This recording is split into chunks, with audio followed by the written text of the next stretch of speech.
He grabbed her by the hair in front of everyone. Not a shove, not a threat. He grabbed her, a woman whose wrists were already bound, whose left eye had swollen nearly shut, whose dress was torn at the shoulder from where someone had already gotten rough with her the night before, and Marshal Silas Crow yanked her head back so the whole town could see her face, so they could all get a good long look at what he'd decided she was. "This woman," he announced, loud enough to rattle the general store windows, "poisoned her husband in cold blood." Nobody moved, nobody said a word, and somewhere in that crowd 2 little girls pressed closer to their father and went very, very still. If you've ever watched someone get torn apart by people who knew they had the wrong person, and you still stayed quiet because you were afraid, this story is going to stay with you. Before we go any further, if you're new here, please take a second and subscribe to this channel. Hit that notification bell so you never miss a story. And if this one moves you, leave a comment below telling us what city or country you're watching from. I want to see how far this story travels. Now let's go back to Silverbrook, because what happened next changed everything. The morning they brought Evelyn Mercer into the center of Silverbrook, the temperature had already dropped to the kind of cold that makes your back teeth ache. It was early October, 1887, and the town square was packed tighter than anyone could remember seeing it. Men who should have been working their fields, women who had left bread rising in pans back home, children who'd been pulled along without explanation and now stood wide-eyed between adult legs trying to understand what they were seeing. What they were seeing was a woman tied to a post. Not a young woman, exactly. Evelyn was 29, though the weeks she'd spent in Marshal Crow's holding cell had carved something older into the corners of her eyes. She was slight, but not fragile, with dark hair that had gone unwashed long enough to hang in ropes around her face. Someone had given her a dress 2 sizes too large, the kind of charity that announces itself as an insult. Her left eye was swollen. There was dried blood along her hairline from a cut nobody had bothered to clean. She was not the only woman tied there. 3 others stood at different posts along the square's edge. A Mexican woman named Dolores, who'd been accused of stealing from the dry goods store. An older widow named Agnes, whose only apparent crime was that she'd refused to sell her land at the price Edmund Blackridge wanted to pay. And a girl who couldn't have been more than 17, who Evelyn had never seen before, and whose name she didn't know. But Evelyn was the one Crow had positioned at the center. Evelyn was the one he wanted the town looking at.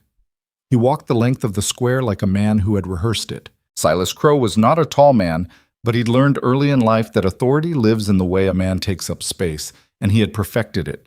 The slow walk, the deliberate pause, the way he'd rest one hand on his hip just above his gun belt like he was considering something. He wore his badge the way other men wore jewelry. "People of Silverbrook," his voice carried without effort. It was the kind of voice that had been trained to silence rooms. What you see before you today is the natural consequence of lawlessness allowed to fester. Evelyn kept her eyes forward. She had decided, somewhere in the dark of that cell, that she would not look at the ground. She would not cry, not because she was unafraid. She was terrified. Her hands were shaking behind the post. But because she understood with absolute clarity that the moment she broke, it would confirm every story Crow had told about her, and she would not give him that. Whatever else he took from her, she would not give him that. "Evelyn Mercer," Crow continued, stopping in front of her, "is accused of the deliberate poisoning of her husband, Thomas Mercer, whose body was found in their home on the 14th of September. Thomas Mercer was a respected member of this community, a landowner, a decent man." He paused. His wife, apparently, did not share his decency. There was a murmur in the crowd, the kind of murmur that isn't quite agreement but isn't disagreement either. It's the sound of people waiting to be told what to think. Evelyn's jaw tightened, not because of what he'd said about her, because of what he'd said about Thomas. Thomas Mercer had been a good man, genuinely, quietly good in the way that doesn't announce itself. And hearing his name in Crow's mouth felt like watching someone drag something clean through mud. "She poisoned him," said a man near the back. Not a question, a statement. "The evidence is clear," Crow said, and he looked directly at Evelyn when he said it. And what she saw in his eyes was something that turned her cold in a way the October air hadn't managed. It wasn't malice, exactly. It was satisfaction. the satisfaction of a man who has successfully moved a piece into place. She understood, in that moment, that this had never been about Thomas. This had never been about justice. She was standing tied to a post in the center of Silverbrook because she knew something, and because a dead woman can't speak. But she was not dead yet. Crow turned back to the crowd and shifted his posture slightly, the practiced shift of a man about to deliver the part of the speech he'd been building toward. "Now," he said, "as many of you know, territorial law gives this office discretion in the handling of accused persons when the jail population exceeds what the county can support." He pulled a folded paper from his coat and held it up without opening it, a gesture that meant, look at this official document without requiring anyone to actually read it. Under these circumstances, the law permits eligible men to take responsibility for an accused woman as a husband, thereby transferring her legal custody and reducing the burden on county resources. He lowered the paper. "In plain terms," he said, "any unmarried man here today can step forward and claim one of these women as his wife. She becomes his responsibility, his burden." A slight smile. "His problem." The crowd shifted. There was actual laughter from somewhere. Low, mean laughter, the kind that comes from men who understand they're being given something and want the other men around them to see that they understand it. Evelyn felt something cold move through her chest that had nothing to do with the weather. This was the thing no one had warned her about. She'd known about the trial, such as it was. She'd known about the public display. Crow liked an audience, everyone knew that. But this arrangement, this was something else entirely.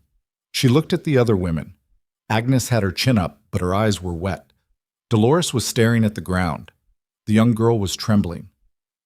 Evelyn looked back at the crowd and found that she could not identify a single friendly face. These were people she'd lived near for 4 years. She'd bought flour from that man's store. She'd sat in the same church rows as those women. She'd helped deliver a calf for that rancher 2 winters ago when his hired hand had quit without notice. And every one of them was standing there watching her like she was something to be decided about. A heavy-set man named Gerald Poole stepped forward first. He looked Evelyn over the way he might look over livestock at auction, head to foot, then back again, and then shook his head and moved toward Agnes instead. Agnes flinched when he spoke to her. Evelyn couldn't hear the words, but she could see Agnes's face, and she looked away. 2 more men drifted toward Dolores. There was an argument between them, brief and ugly, that Crow watched with visible amusement before intervening to assign her to the taller of the 2. The young girl was claimed within minutes by a man who couldn't have been younger than 60 and who didn't look at her face once. And then there was only Evelyn. She had known, somewhere in the back of her mind, that this was the most likely outcome. She was the one who'd been accused of murder. She was the one Crow had built his case around. No man in Silverbrook was going to step forward and take the murderer.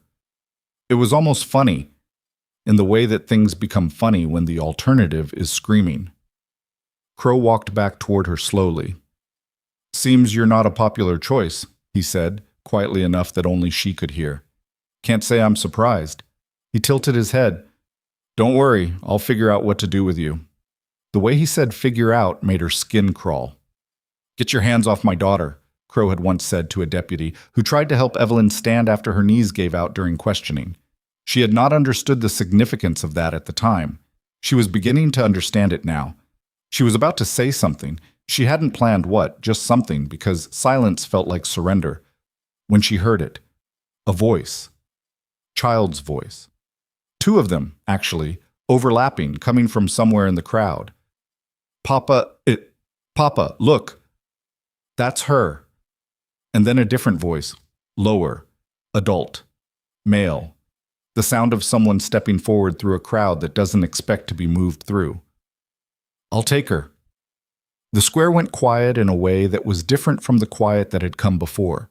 The previous quiet had been the quiet of a crowd watching something unfold. This was the quiet of a crowd that had just been surprised. Evelyn turned her head. The man making his way through the crowd toward her was not someone she recognized immediately.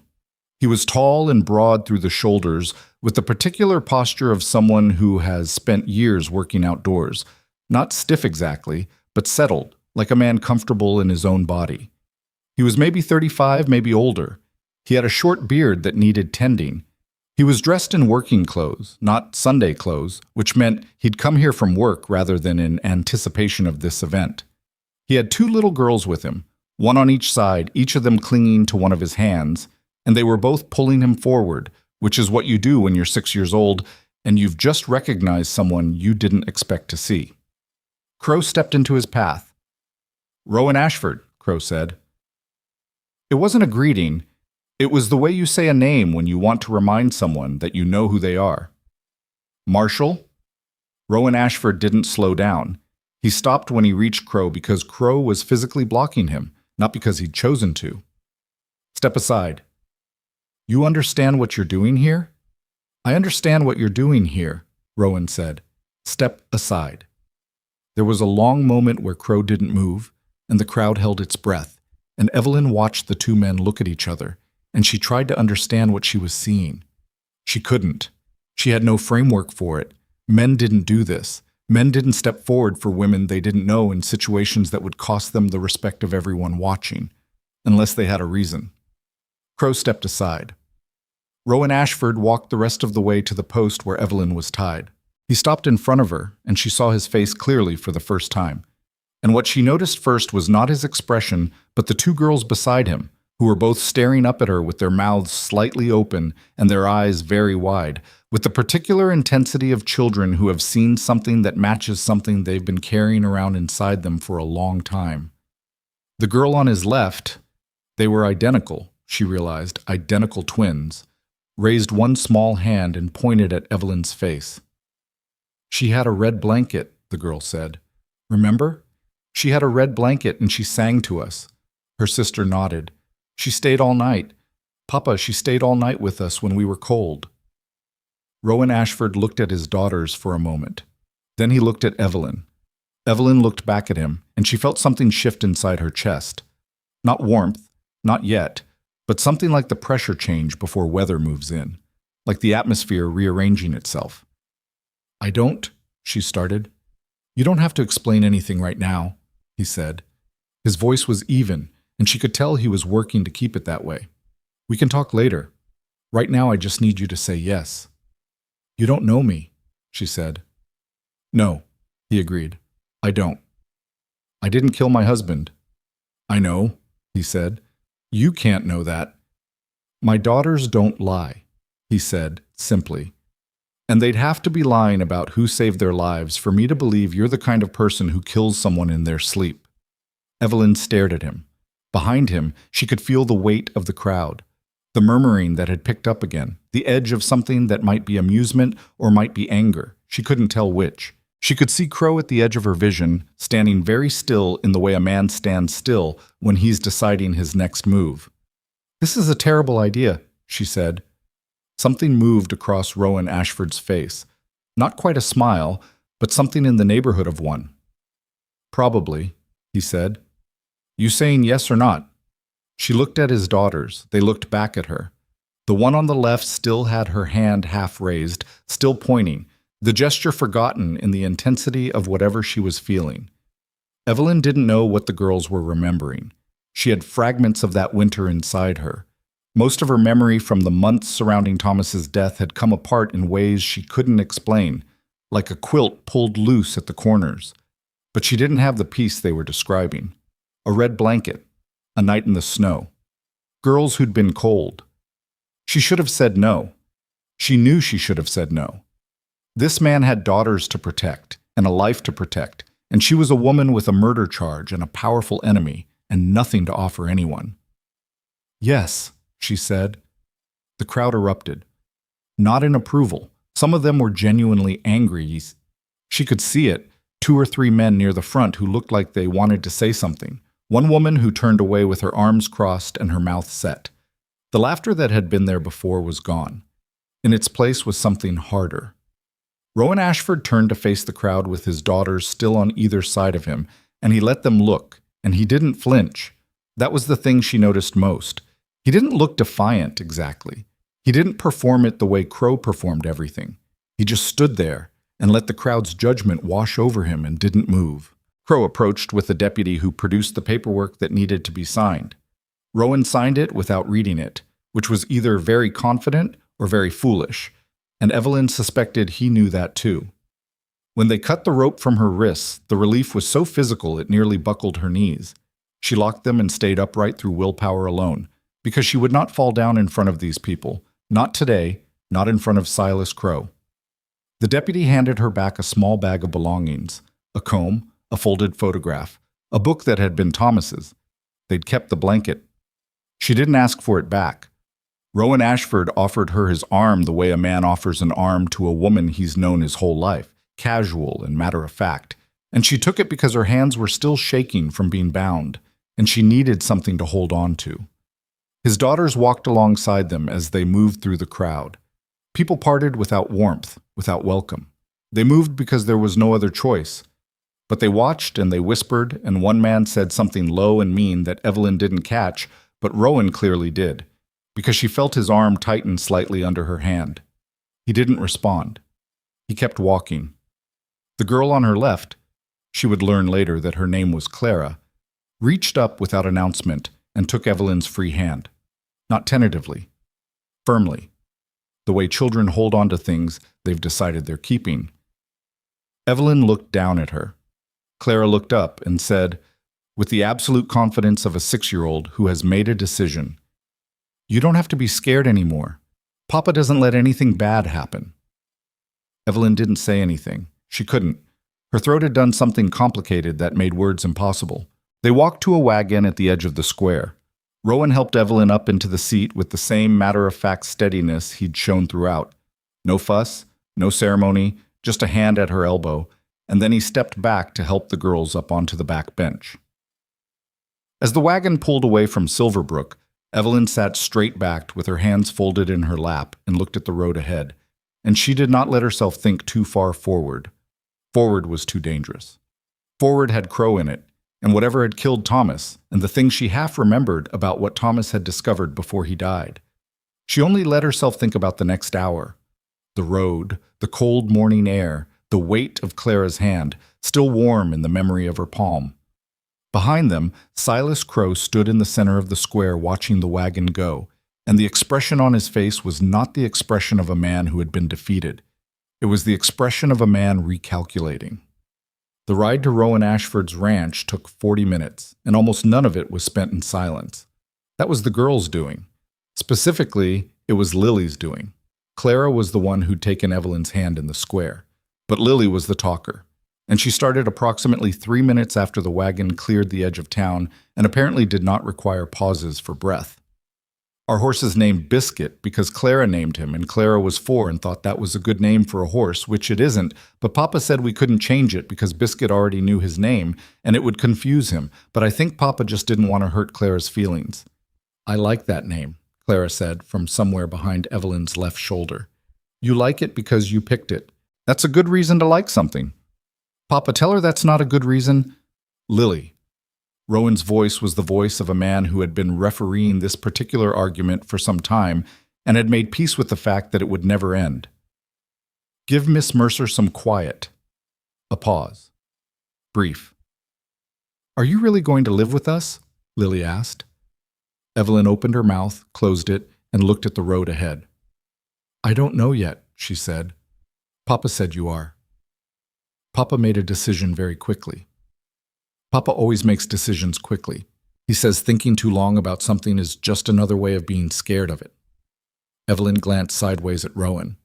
He was looking at the road, and his jaw had the particular set of a man who knows he's being quoted and is not entirely pleased about it. "That sounds like something a person would regret saying out loud," Evelyn said. Something moved at the corner of Rowan's mouth. "Probably," he said. Same word he'd used in the square, same tone. It occurred to her that this was a man with exactly one setting, and that setting was steady, and she didn't know yet whether that was comforting or maddening. In her experience, men who were always steady were either genuinely unshakable or they were storing something, packing it down in layers until it became something harder and more dangerous than ordinary anger. She didn't know which kind Rowan Ashford was.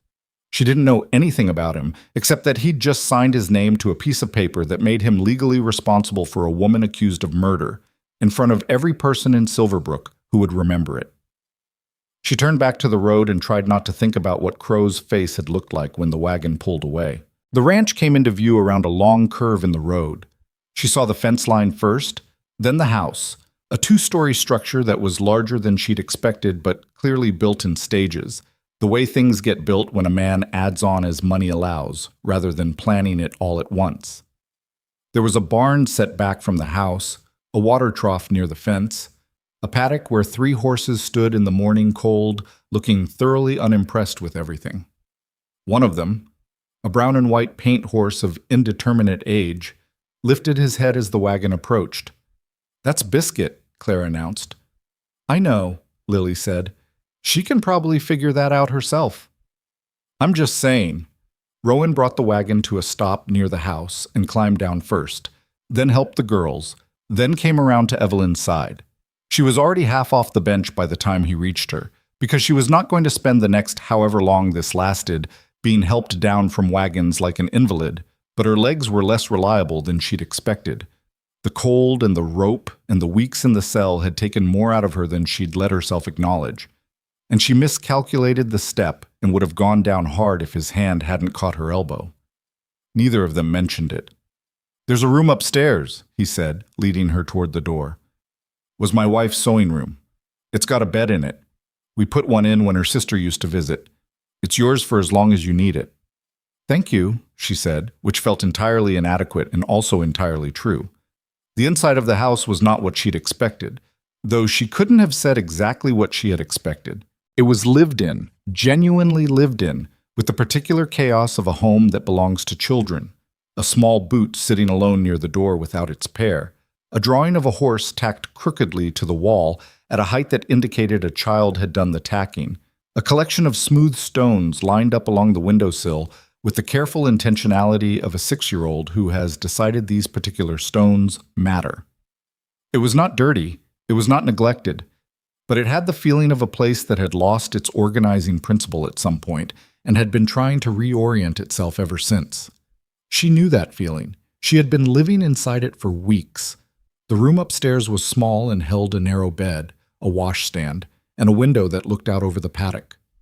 Someone had put a clean quilt on the bed recently. She could see where it had been folded and unfolded, the crease lines fresh. She didn't know whether Rowan had done that before leaving for town, or whether he'd done it at some earlier point in some vague anticipation, and she didn't ask. She sat down on the edge of the bed and found that her hands were still shaking. She had not let herself notice that until now. She pressed them flat against her thighs and breathed and looked at the window and the cold October sky beyond it and tried to make a plan.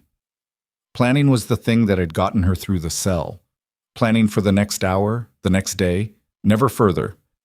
If she looked further, she'd see things she couldn't afford to see yet. Immediate. She was out of the cell.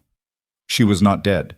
She had shelter, and apparently a man who'd signed his name to her safety for reasons she didn't fully understand. The girls. They'd said something about a red blanket, a night in the snow. They'd said she'd stayed with them, that she'd sung to them. She pressed her memory on it and found almost nothing. A winter that had blurred at the edges, weeks that had gone sideways when Thomas's behavior began changing, when he started hiding papers and coming home late and watching the road from their window in a way that had frightened her without her knowing why. The blizzard. She had some memory of the blizzard, or at least the days before and after it, but the middle of it was murky, the way things go murky when a person is running on fear and cold and no sleep, and their mind is trying to protect them from the full weight of what they're experiencing. But children didn't invent things like that, not with that kind of specific detail. A red blanket, singing, a whole night. She had saved those girls. She didn't remember it, but she had done it, and their father had just saved her because of it. The room was quiet enough that she could hear Rowan's voice through the floor, low and even, talking to the girls in the kitchen. She couldn't make out the words. Then Lily's voice, higher, asking something. Then Clara's, shorter. She lay back on the bed with her boots still on because she was too tired to take them off, and stared at the ceiling and thought, for the first time in weeks, that maybe the next hour would be all right. She was asleep before she finished the thought. She woke to the smell of something cooking and the sound of someone on the stairs, and was halfway off the bed with her heart hammering before she understood where she was. She sat in the middle of the bed for a moment with her fists clenched in the quilt and waited for her pulse to come back down. The knock at the door was soft. "Miss Mercer?" Clara's voice. "Papa says supper is ready, but you don't have to come down if you don't want to. He says I'm supposed to tell you that and not just open the door, so I'm telling you that." Evelyn looked at the window. The sky had gone orange and purple, the particular colors of a high plains sunset that she'd always found beautiful and had spent the past weeks believing she'd never see again. "Tell him I'll be down," she said. Supper was beans and cornbread and something that might have been venison stew, and it was the best meal she'd eaten in longer than she could accurately calculate. She ate too fast and knew it and couldn't stop. The body has its own kind of logic that overrides politeness, and was conscious the entire time of Rowan not looking at her, the particular studied casualness of a person deliberately not noticing something. The girls had no such restraint. "You eat like you've been hungry for a long time," Lily observed. "Lily," Rowan said, "I'm just saying what I see." "I know what you're doing." "Papa says I ask too many questions," Lily told Evelyn, without any particular remorse. "I think there's no such thing as too many questions." "What do you think?" Evelyn set down her spoon. "I think it depends on the question and who you're asking." Lily considered this with the gravity of a philosopher. "That's a politician's answer." "Lily." This time Rowan said it differently, and Lily subsided, though her expression made clear she was filing the conversation away for later. Clara had been quieter through the meal. She'd positioned herself in the chair closest to Evelyn, close enough that their shoulders were almost touching, and she ate her beans with careful concentration. Every so often, she'd look up at Evelyn with an expression that Evelyn couldn't entirely read. It wasn't the open curiosity of her sister. It was something more like recognition, like a person looking at something they're not sure they remember correctly. "Can I ask you something?" Clara said, when the meal was mostly done. "You can ask," Evelyn said. "Were you scared when they had you tied up?" Rowan made a small sound. "Clara." "It's all right," Evelyn said, and she meant it. She thought about lying, about giving the answer that would be easier, the adult answer that protects children from sharp things. Then she thought about what it would mean to start her time in this house with something dishonest. "Yes," she said. "I was very scared." Clara nodded slowly, like this was information she needed to file correctly. "I was scared too," she said. "When we were lost in the snow before you found us." Evelyn went still. "I don't—" She stopped, started again. "I don't remember that very well." "The blizzard. Can you tell me what you remember?" Clara and Lily looked at each other, the rapid silent communication of twins that adults can never quite follow. "We went out to see if Papa's fence was still standing," Lily began, "because the wind was bad and we were worried about Biscuit, even though Biscuit was in the barn and was fine, which we should have thought about first." "We couldn't see anything," Clara said. "The snow was everywhere, and we couldn't see the house anymore, and we couldn't hear anything, and Lily started to cry." "I did not cry." "You cried a little bit." "I was scared. That's different." "We were both scared," Clara continued diplomatically. "And then there was a light, like a lantern, but small, and a woman came and she had a red blanket and she wrapped it around us and she stayed with us for a very long time. She told us stories. She sang a song about a river." Evelyn's breath caught. The song. She knew the song. It was an old song, something her mother had sung, something she'd carried so deep in her memory she'd forgotten she had it until Clara said a song about a river, and suddenly she could hear every word of it, could feel the cold and the dark, and the specific way the wind had sounded, and two small bodies pressed against her sides for warmth. The memory came back in pieces, jagged, like broken crockery. Not a smooth recollection, but shards of it, sharp-edged. The cold. The sound of crying that had stopped her in the dark. The red blanket from her bag, the one she'd carried since her mother died. The one she'd given without thinking because you don't think in those moments, you just do. She didn't remember the rescuers coming. She didn't remember finding shelter. She remembered the girls and the cold, and then nothing. And she understood now that she had been found as well, eventually, and brought in from the storm, and that she had apparently spent the weeks afterward trying to get her mind back together piece by piece. "You remember?" Clara said. It wasn't a question. "Some of it," Evelyn said. Her voice was not quite steady. "I remember the lantern, and being very cold." Clara reached across the table and put her small hand over Evelyn's. She didn't say anything. She just left her hand there. Rowan was looking at his plate. He was gripping his fork slightly too tight, Evelyn noticed. Not angry, but something that was trying very hard to hold its shape. After supper, the girls went up to bed with the particular negotiated reluctance of children who know they can't win but want to extract maximum concessions first. Rowan disappeared briefly and came back sounding more tired than when he'd left, and Evelyn was sitting at the kitchen table with a cup of water when he came back in and sat down across from her. They looked at each other. "You don't have to stay," he said. "I want to say that first. The paperwork is real, but this isn't a prison.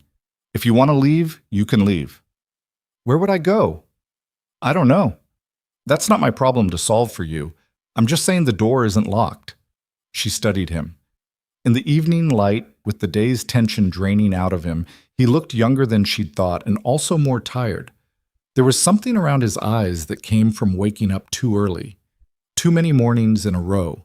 The particular exhaustion of a person who has been holding things together alone for too long. "You want to tell me why you did it?" she asked. "You know why?" "I know what your daughter said. I want to know what you thought." He was quiet for a moment. Not avoiding it. She could tell the difference between a man avoiding something and a man thinking carefully, and Rowan Ashford appeared to be the second kind. "My wife died 2 years ago February," he said. "The blizzard that almost took the girls. That same storm. She went out looking for them." He paused. "She didn't come back." The kitchen was very quiet. "The girls were found 3 miles from the house," he continued, "with a woman they described so specifically, the blanket, the song, the exact color of the lantern, that I had no doubt she was real, even though no one else believed them. They were 6.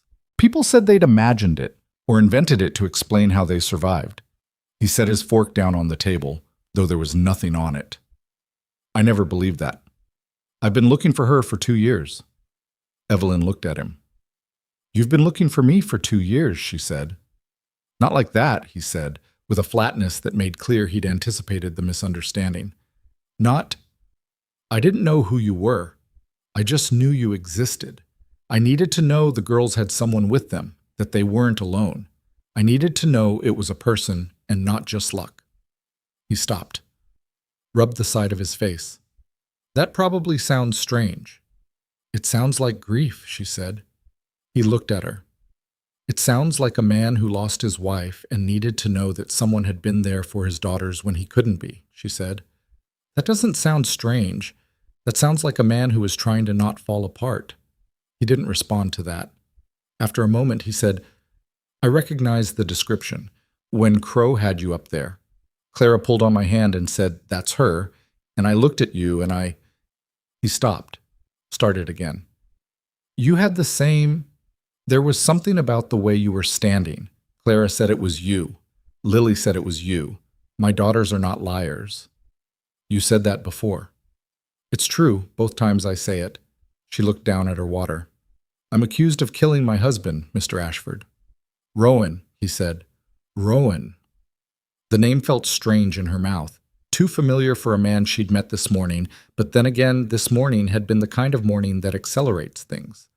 "I'm accused of killing my husband, and the marshal in that town wants me silent. And I don't know yet what I know that makes him want that, but it's something. Whoever did kill Thomas, they're still out there. Crow is in their pocket, or he is one of them, and I am not a safe person to have in your house." "I know that," he said. "Your daughters, I know that too." "Then why?" "Because the alternative was watching them drag you somewhere and not come back," he said. And there was something in his voice finally, something beneath the steadiness, something that had weight and heat to it. "And I've already watched one person not come back. I'm not going to add to that list because I was too worried about what the town thought of me." The fire in the stove ticked and settled. Outside, the wind had picked up, brushing against the windows with the particular sound of October turning toward winter. Evelyn thought about what he'd said for a long moment. She thought about Thomas, about the last weeks of his life when he'd been distracted and frightened and had told her not to ask questions, had told her the less you know, the safer you'll be, and she had believed him, and now she understood that she'd known enough already to be in danger. "My husband found something," she said, "before he died. I don't know the full shape of it yet. My memory is there are pieces missing, but I know it was something that frightened him, and I know it had to do with land, with people losing their land." Rowan went still in a way that was different from his usual stillness. "Whose land?" he said. "I don't know yet. Ranchers, settlers, people who couldn't fight back." She looked at him. "Does that mean something to you?" He was quiet for a long time, long enough that she thought he might not answer. "My neighbor to the north," he said slowly. "Walt Briggs. Been ranching that land since before I came here. Last spring, someone challenged his deed, said his title wasn't clean. Walt had that land for 20 years, and suddenly his title wasn't clean." He paused. "He had to sell. Man named Blackridge bought it. Same man bought the Delacroix place last summer, and the Henderson homestead before that." Edmund Blackridge. She knew that name. She'd heard Thomas say it, late at night when he thought she was asleep, heard him write it down, seen it on papers she'd been told not to look at. "Thomas knew about Blackridge," she said. "Blackridge owns half this county," Rowan said, "or he will if he keeps going." "Thomas had evidence, documents. He told me once, just once, that he had things written down, recorded, put somewhere safe." She pressed her memory hard on it. "I don't know where. I don't know what happened to it when I was in the cell for 3 weeks before the trial. Anyone could have been in our house." "But you think it still exists?" "Thomas was careful," she said. "He was more careful than people knew. He didn't trust things to just one place." She felt something shift in her chest. Not grief, or not only grief, but something like her husband still existing somewhere in the form of the choices he'd made. The careful, frightened, brave choices of a man who knew he was in danger and tried to protect the truth anyway. "He was a good man." "I know," Rowan said. "I bought a horse from him 3 years ago. He gave me a fair price when he could have gotten more." She almost laughed. Of all the things. He was terrible at negotiating. He really was. They sat with that for a moment. The particular shared grief of two people who both knew someone who was gone. Then Rowan said, "You should sleep. Tomorrow we can figure out what comes next." "Crow is going to come here," she said. "I know. He's not going to let this rest. I know that too." He stood, began clearing the cups from the table with the practiced efficiency of a man who'd been doing it alone for 2 years. "I've got a rifle over the door and 2 more in the barn. Walt Briggs is 3 miles north, was before Blackridge. But the new neighbor, Henderson's cousin who bought the south quarter, he's decent, nodding acquaintance, not an enemy." She watched him move around the kitchen, steady, systematic, not unafraid. She didn't believe he was unafraid. She'd have trusted him less if she had. But moving through the fear rather than stopping at it. "You think he'll come soon?" she asked. Rowan set the cups in the basin and turned to look at her. "He came to every other loose end before it could run," he said. "So yes, I think he'll come soon." She nodded and stood up. Her body was reporting a detailed inventory of everything that had happened to it in the past several weeks, and she told it to be quiet. "Thank you for supper," she said. "Don't thank me for supper," he said. "It was beans." She paused at the bottom of the stairs. "Rowan," he looked at her, "for what it's worth, what your daughter said about the blizzard, what they described, I think it's true. I think it happened."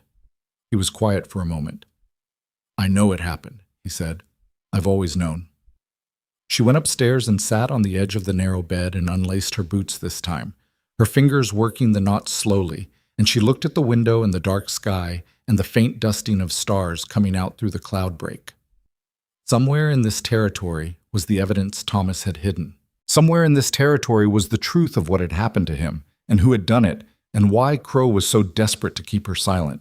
And somewhere out on the road between Silverbrook and this ranch, she was fairly certain Silas Crow was already recalculating how to finish what he'd started. She put her boots beside the bed and lay back on the quilt and stared at the ceiling. She did not sleep for a very long time. 3 days passed without incident, which in Evelyn's current experience meant 3 days during which the incident was simply being prepared somewhere out of sight. She made herself useful because she needed to, and because stillness made her mind go to places she couldn't afford to go. She was not domestic by instinct. She'd grown up in a house where necessity rather than gender had determined who did what, and she'd always been better with the outdoor work than the indoor. But she'd learned to cook during her marriage, and she cooked now, not beautifully, but adequately. And she did not burn the cornbread more than twice. The girls were at school in the mornings, a 2-room schoolhouse 3 miles toward town. Rowan drove them and picked them up, and in between spent his time on the ranch's actual work. There were 20 horses in various stages of training, and the operation required constant attention that he'd been managing alone since losing his last hired hand in August. During those hours, Evelyn found herself drifting toward the barn. Not by design. She'd go out to get water or air, and she'd end up in the doorway of the barn, watching the horses. By the second morning, she was grooming them. By the third, she was working with a young bay mare that had a flinching problem and a short attention span, and a way of testing patience that Evelyn found both frustrating and deeply relatable. Rowan came in on the third afternoon and found her in the stall with the mare, standing quietly at the animal's shoulder with her hand flat against its neck, neither moving nor speaking, just present. And he stood in the barn doorway for a long moment before he said anything. "She's been wary since I bought her," he said. "Previous owner wasn't kind." "I know," Evelyn said. "She tells you, if you listen." "You work horses before?" "My father did. I grew up with it." She stepped back from the mare slowly, giving the animal room. "You've got a good operation here. These are quality animals." "It keeps us," he said. "Barely, some years." She looked at him. Something in his voice, under the matter-of-fact delivery, had a tiredness to it that she recognized as the specific tiredness of a person who has been barely keeping things together for long enough that barely is starting to feel permanent. "How long have you been running this alone?" she asked.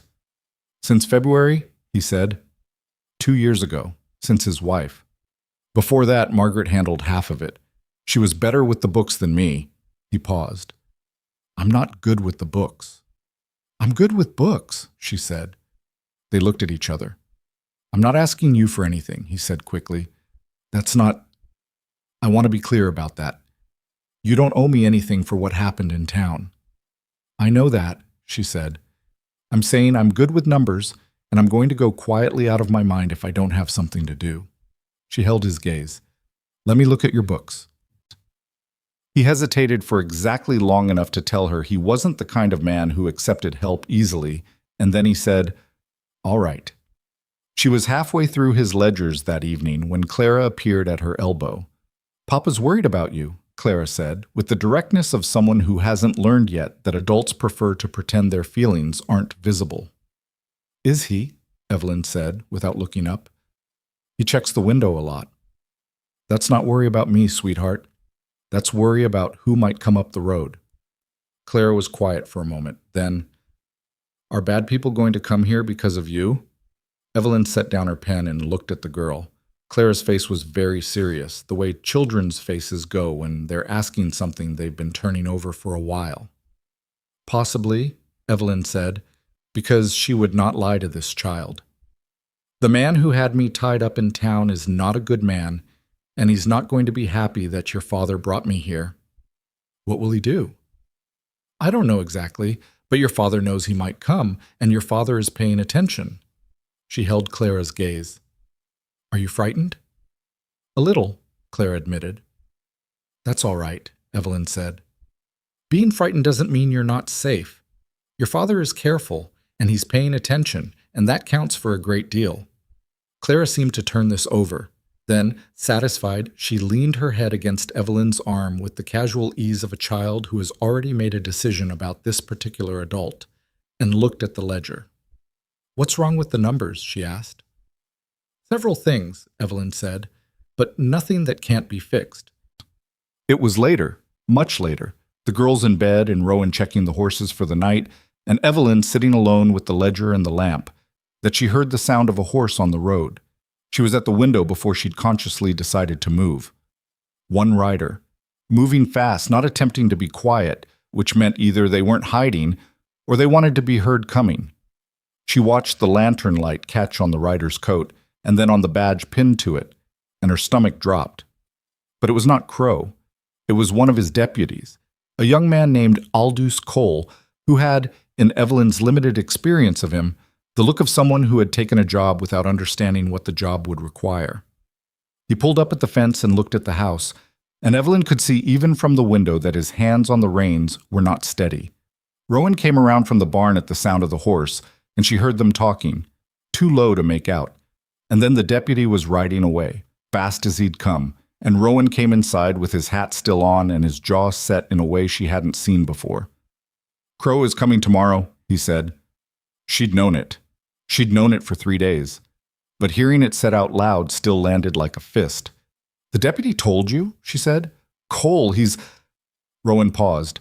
"He's not like Crow. He's young and stupid, but he's not cruel. He wanted to warn me." He looked at her. "Crow's bringing 2 men with him, not deputies. Men Blackridge keeps around." Her mouth went dry. "He's not coming to arrest me legally," she said. "He can't. He already transferred my custody to you." "No," Rowan said.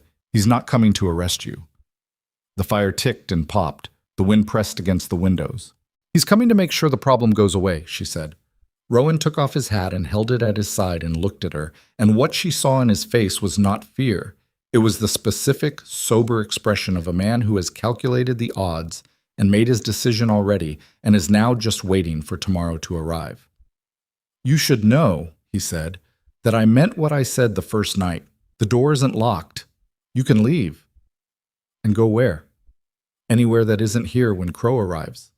She looked at him. "My leaving doesn't protect you or the girls. It just means I'm not here to help when he comes." His jaw shifted. He looked like he wanted to argue with that and couldn't find the argument. "I'm not running again," she said. "I ran. I stayed quiet. I kept my head down. I let them put me in that cell, and I didn't fight because I thought fighting would make it worse. It didn't make it better." She held his gaze. "Whatever Thomas found, whatever he was protecting, Crow is going to keep coming until it's dealt with. Running just moves the where. It doesn't change the what." A long silence. "All right," Rowan said quietly. She nodded, looked back at the window and the dark road beyond the fence. "Then we'd better figure out what we have," she said, "and what we're going to do with it." They didn't sleep that night. Not really. Rowan sat at the kitchen table with a rifle across his knees and the lamp turned low, and Evelyn sat across from him with the ledger open in front of her but not looking at it, and they talked in the way people talk when they're trying to keep their minds from running ahead to the worst versions of tomorrow. She told him more about Thomas. Not the grief of it. She kept that part folded away, stored somewhere she couldn't reach it tonight without it swallowing her. But the practical shape of who her husband had been. A surveyor by training, meticulous by nature, the kind of man who kept 3 copies of every document he considered important and hid them in places that seemed random until you understood how his mind worked. "He used to say that the safest hiding place is somewhere nobody would think to look twice," she said. "Not somewhere locked, not somewhere clever. Somewhere obvious that isn't obvious because nobody's looking for anything there." "Like where?" Rowan said. "Like the back cover of a Bible, like the lining of a coat." She paused. "Like a ledger." They both looked at the Ashford Ranch ledger, open on the table between them. "Not yours," she said quickly. "I meant, that's the kind of place Thomas would use. I don't know where he put things. I've been trying to remember and the memories won't come in order. They come sideways. A sound, a smell, a detail, and then they're gone." "The cell did that," Rowan said. It wasn't a question. "The cell, and before that, the night they told me Thomas was dead, I think some part of my mind just closed certain rooms." She pressed her fingers against the table. "I need them open again." "Can't force that kind of thing," he said. "I know." She looked at him. "But being here is helping. The girls telling me about the blizzard, I remembered more in that one conversation than I had in 3 weeks in that cell." Rowan nodded slowly. He understood what she was saying, and she could see in his face that it complicated things for him.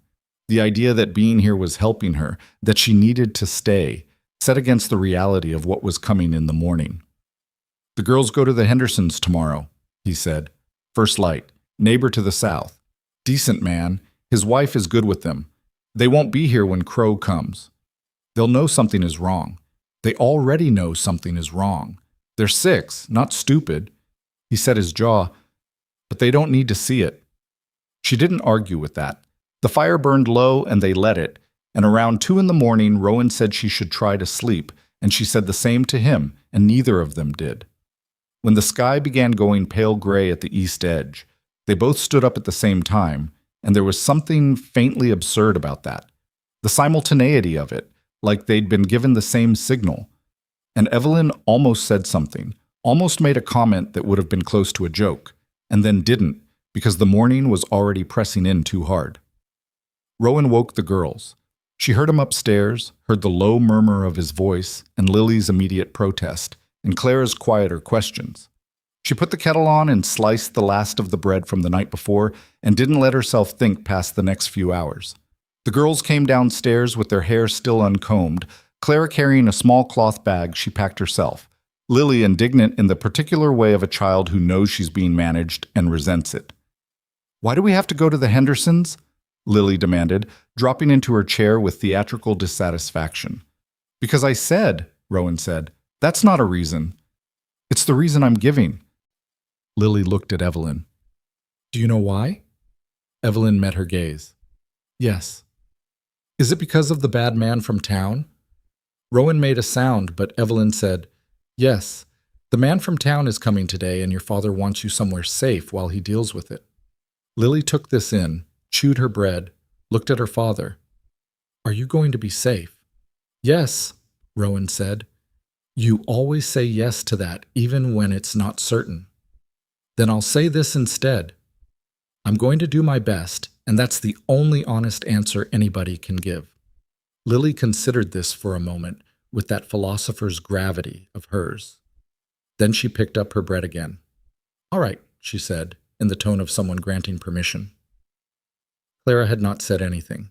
She was sitting close to Evelyn again, her small bag on her lap, and she was looking at Evelyn with that expression, the one that saw too clearly, the one that made Evelyn feel watched in a way that was not unkind.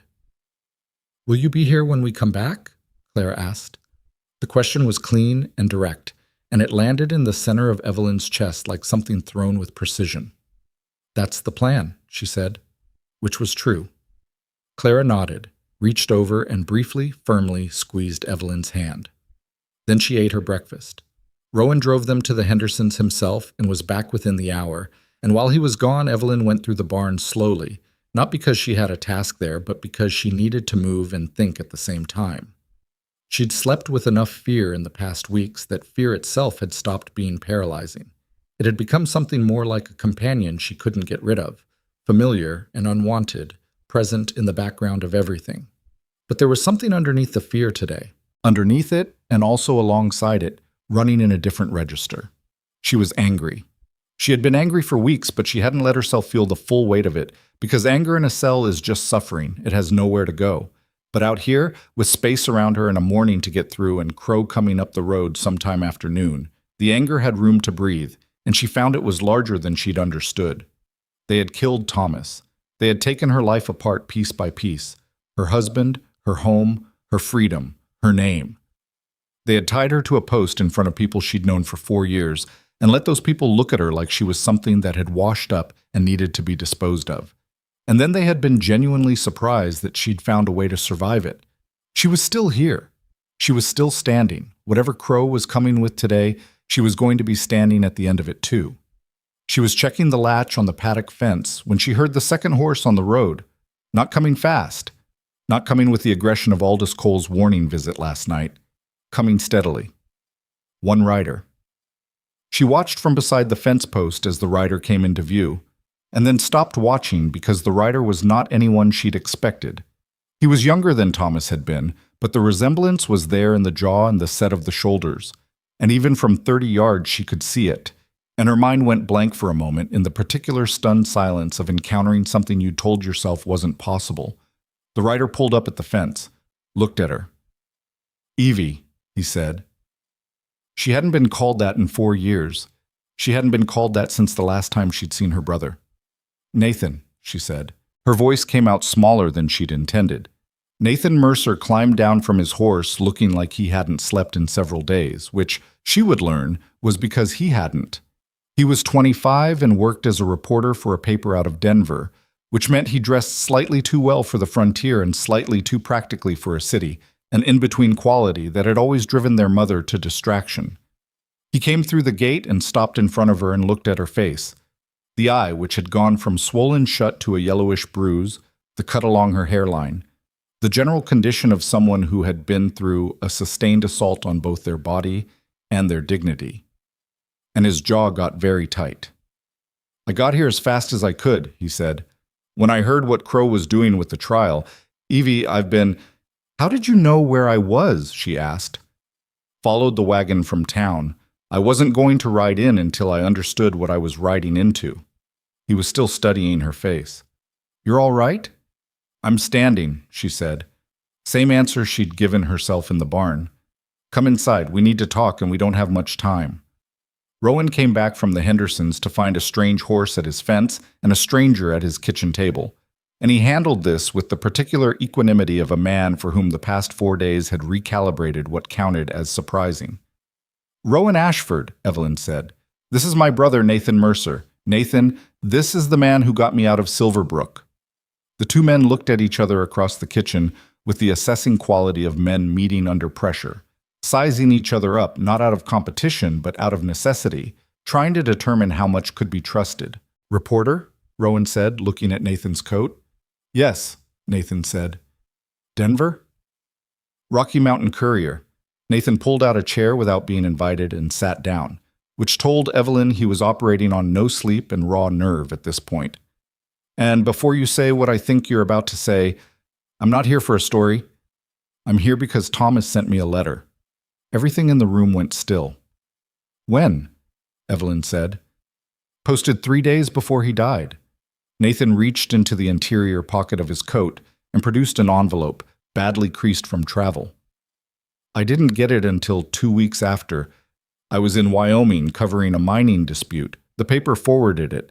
By the time I understood what was in it, you were already in Crow's cell." He looked at her. "I've been trying to get here and figure out how to get to you without Crow knowing." Evelyn took the envelope, recognized Thomas's handwriting on the front, her name, Nathan's address, and held it without opening it for a moment, because the handwriting was Thomas, and Thomas was dead, and she had not yet let herself grieve properly, and this was not the time to start. She opened it. The letter was 2 pages, written in Thomas's small, careful hand, the handwriting of a man who'd learned early that paper was expensive and space on it should not be wasted. She read it once quickly, and then again slowly, and Rowan waited without saying anything, and Nathan watched her face. When she finished, she put the pages flat on the table. "He knew," she said. Her voice was even. She was making it even. He knew someone was going to try to stop him. "He knew Crow was in Blackridge's pocket," Nathan said. "He'd been documenting it for 6 months. Land titles that were forged, surveys that were falsified, at least 4 deaths that were ruled accidents or illness that Thomas believed were murders." He paused. "Believed and could partially prove." "Where's the proof?" Rowan asked. Nathan looked at him steadily. "That's the part I need to tell you both. And I need you to understand that Thomas thought this through very carefully." He leaned forward. He didn't keep the evidence in one place. He distributed it, copies of documents, financial records, affidavits from witnesses who were too frightened to go on record publicly. He sent packages to 4 different people in 4 different cities. People he trusted, people Blackridge had no connection to. "And one of those people was you," Evelyn said. "One of them was me." Nathan reached back into his coat, the other pocket this time, and produced a flat package wrapped in oilcloth and tied with cord. He set it on the table between them. "This is what he sent me. Land deeds, financial records showing the money moving between Blackridge and Crow, a sworn statement from a county surveyor who falsified documents under threat. And—" He paused in a way that told Evelyn the next part was the part that mattered most. "A recording," Rowan said, A what? Thomas bought a phonographic recording device, secondhand from a man in Denver. He used it to record his own testimony. Everything he knew, everything he could prove in his own voice. Nathan looked at Evelyn. He named Crow. He named Blackridge. He named 4 other officials. He paused again. And he stated clearly, directly, that Evelyn Mercer had no knowledge of his investigation and bore no responsibility for anything that might happen to him. The kitchen was profoundly quiet. Evelyn looked at the oilcloth package on the table. She thought about Thomas in their house, alone, recording his own voice onto a wax cylinder because he understood that paper can be burned, but a dead man's voice is harder to dismiss. She thought about how frightened he must have been, how steady he must have forced himself to be, how he had looked at the situation and chosen to protect her before he protected himself. She pressed her lips together and breathed carefully. "There's a problem," Nathan said, and the gentleness in his voice told her this was the part he'd been dreading. Crow knows Thomas distributed something. He doesn't know what or where, but he knows it exists. He's been moving fast. 2 of the 4 people Thomas sent packages to have already been approached by men working for Blackridge. One of them handed over his package. The other managed to get word to me before he did. He looked at both of them. Which means Crow may know by now that I have mine, and that I'm in this area. "He's coming today," Rowan said. Nathan's head came up sharply. "How do you know?" "Warning from a deputy last night, bringing 2 of Blackridge's men." Nathan processed this. She watched him run the math, the way journalists do. What's known, what can be inferred, what's the likely sequence? "Then we have this morning," he said. "We need to use it." "To do what?" Rowan said. "Run?" "No." Nathan looked at his sister. "To decide whether we're going to keep hiding this or use it." Evelyn looked at the package, then at her brother, then at Rowan. "If we run," she said slowly, "we're always running. Crow keeps his badge, Blackridge keeps buying land, and the next woman he needs to silence gets tied to a post." She let that sit for a moment. "Thomas didn't die hiding." "Thomas died," Nathan said quietly. "I need you to wait that." "I know he died." She felt the anger underneath the grief. The 2 of them wound together in a way that had become their natural state. But they killed him because of what he knew, not because he used it. They killed him before he could use it. If we run, they get to have killed him for nothing. She met her brother's eyes. "I'm not going to let them have that." Nathan looked at her for a long moment. Then he nodded, once the nod of a man who had hoped for one answer and received it. Rowan had been quiet through this, and when he spoke, his voice was the same as it always was. Not cold, not warm, just level. A man thinking out loud. "Crow's organized a town meeting," he said, "for 2 days from now. I heard about it before. He announced it after the square, said he had community business to address. Now I'm thinking that meeting is about Evelyn, about making sure the town is set against her before he stopped. Before he does whatever he's planning." Nathan sat up straighter. "A public meeting," he said, and Evelyn recognized the particular light that came into a reporter's eyes when something clicked into alignment. "Full town attendance." "Most of it," Rowan said, with Crow intending to use it to cement his position. Nathan looked at Evelyn. "What if we used it first?" The silence that followed was the kind that happens when an idea lands that is simultaneously very smart and very dangerous. "Walk into a room full of people who already think I killed my husband," Evelyn said. "Walk into a room full of people with Thomas's voice in your hand," Nathan said. Rowan stood up and walked to the window and stood there with his back to both of them. Evelyn watched his shoulders and waited. 2 days, he said finally, without turning. Crow comes today. We survive today. Then we have 2 days. Can we survive today? Nathan asked. Rowan turned from the window. 3 of us, 2 rifles, and the advantage of knowing they're coming. Yes. He said it simply, not bravado, not reassurance, just a calculation stated out loud.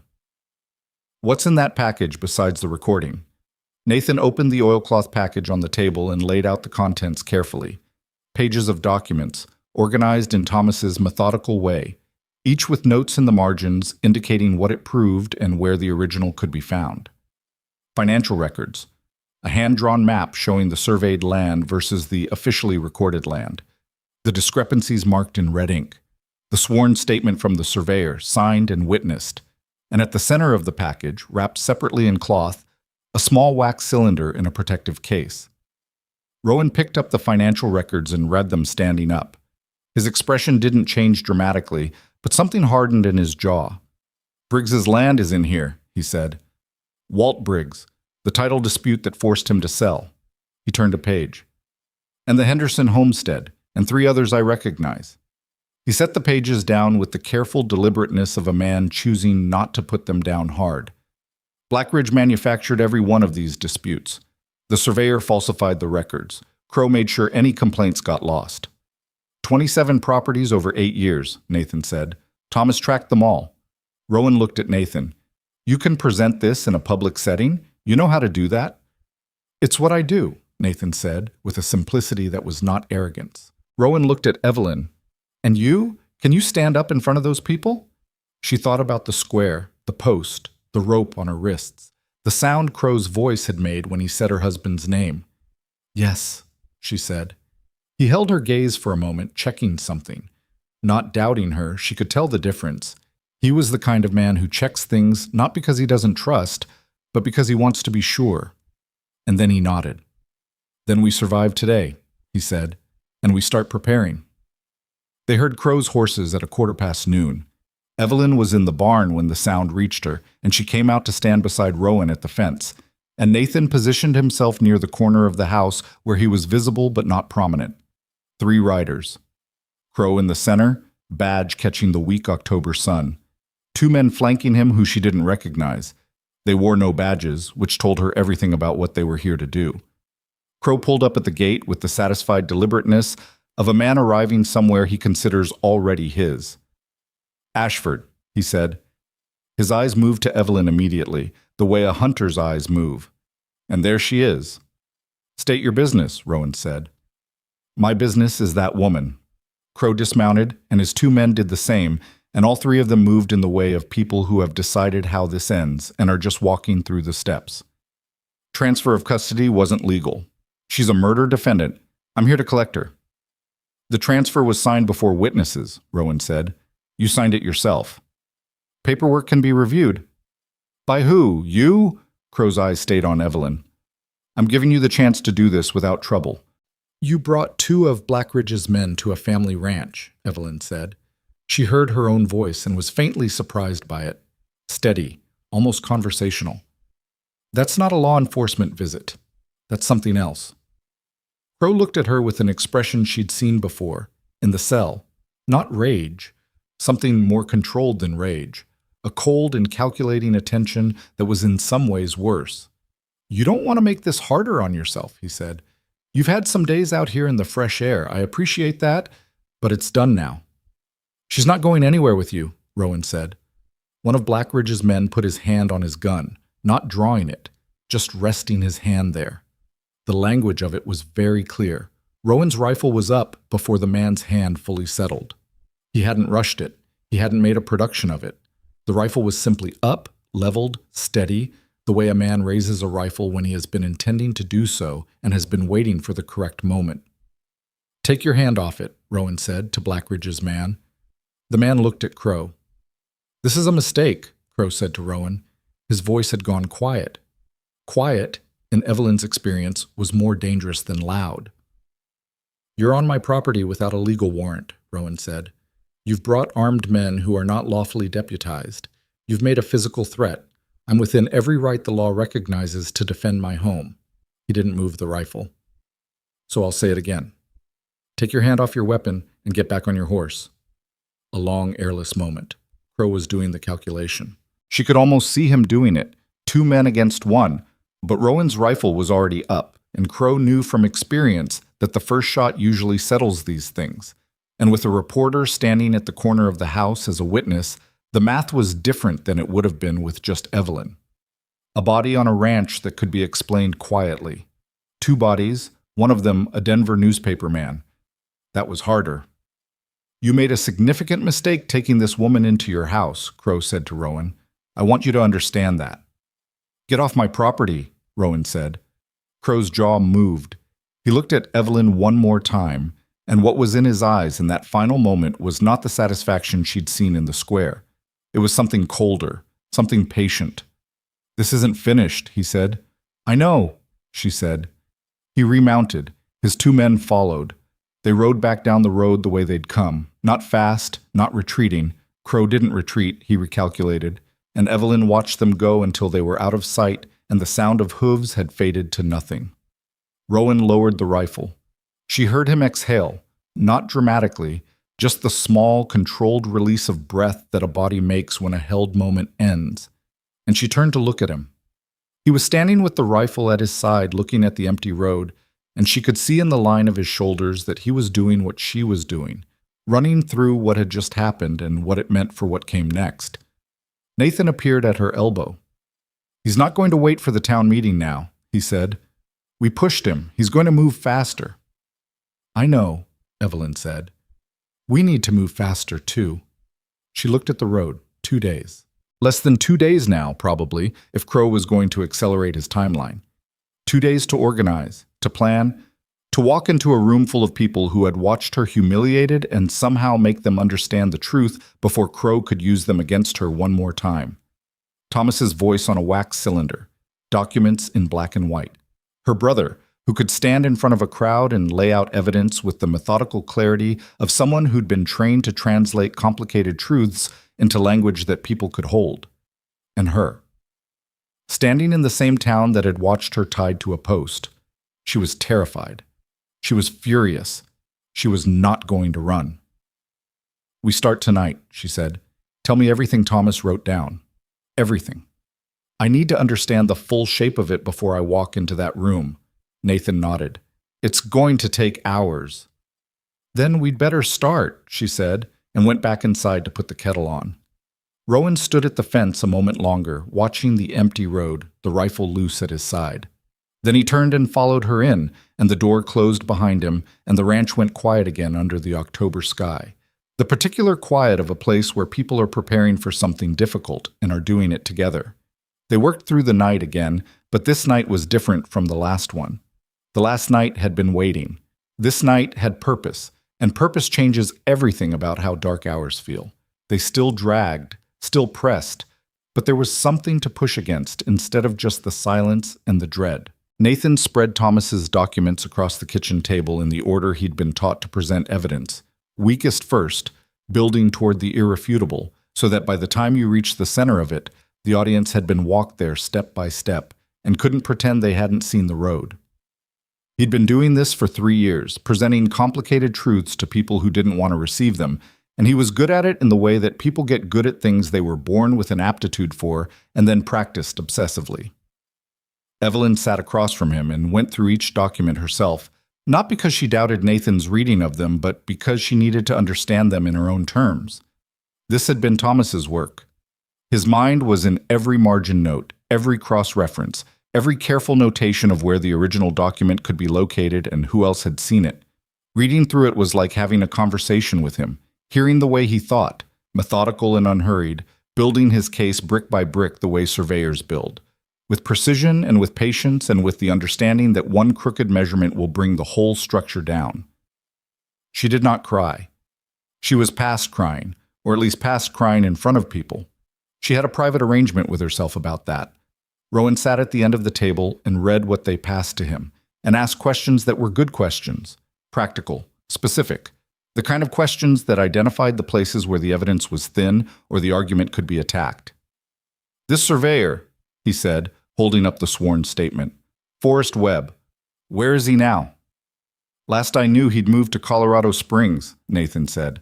"Thomas got this statement from him 8 months before he died. Webb was frightened then. I don't know how frightened he is now." "If Crow knows about this statement, Webb could be in danger," Nathan said. "Yes. I sent a wire from the last town I stopped in, warned him to be careful, told him we might need him." "Need him to do what?" "Testify," Nathan said. "Publicly, if it comes to that." Rowan looked at the statement. "Man signs a sworn document saying he falsified land surveys under threat. That's not a small thing to say publicly." "No," Nathan agreed. "It isn't." He might not come. He might not. Nathan's voice was even.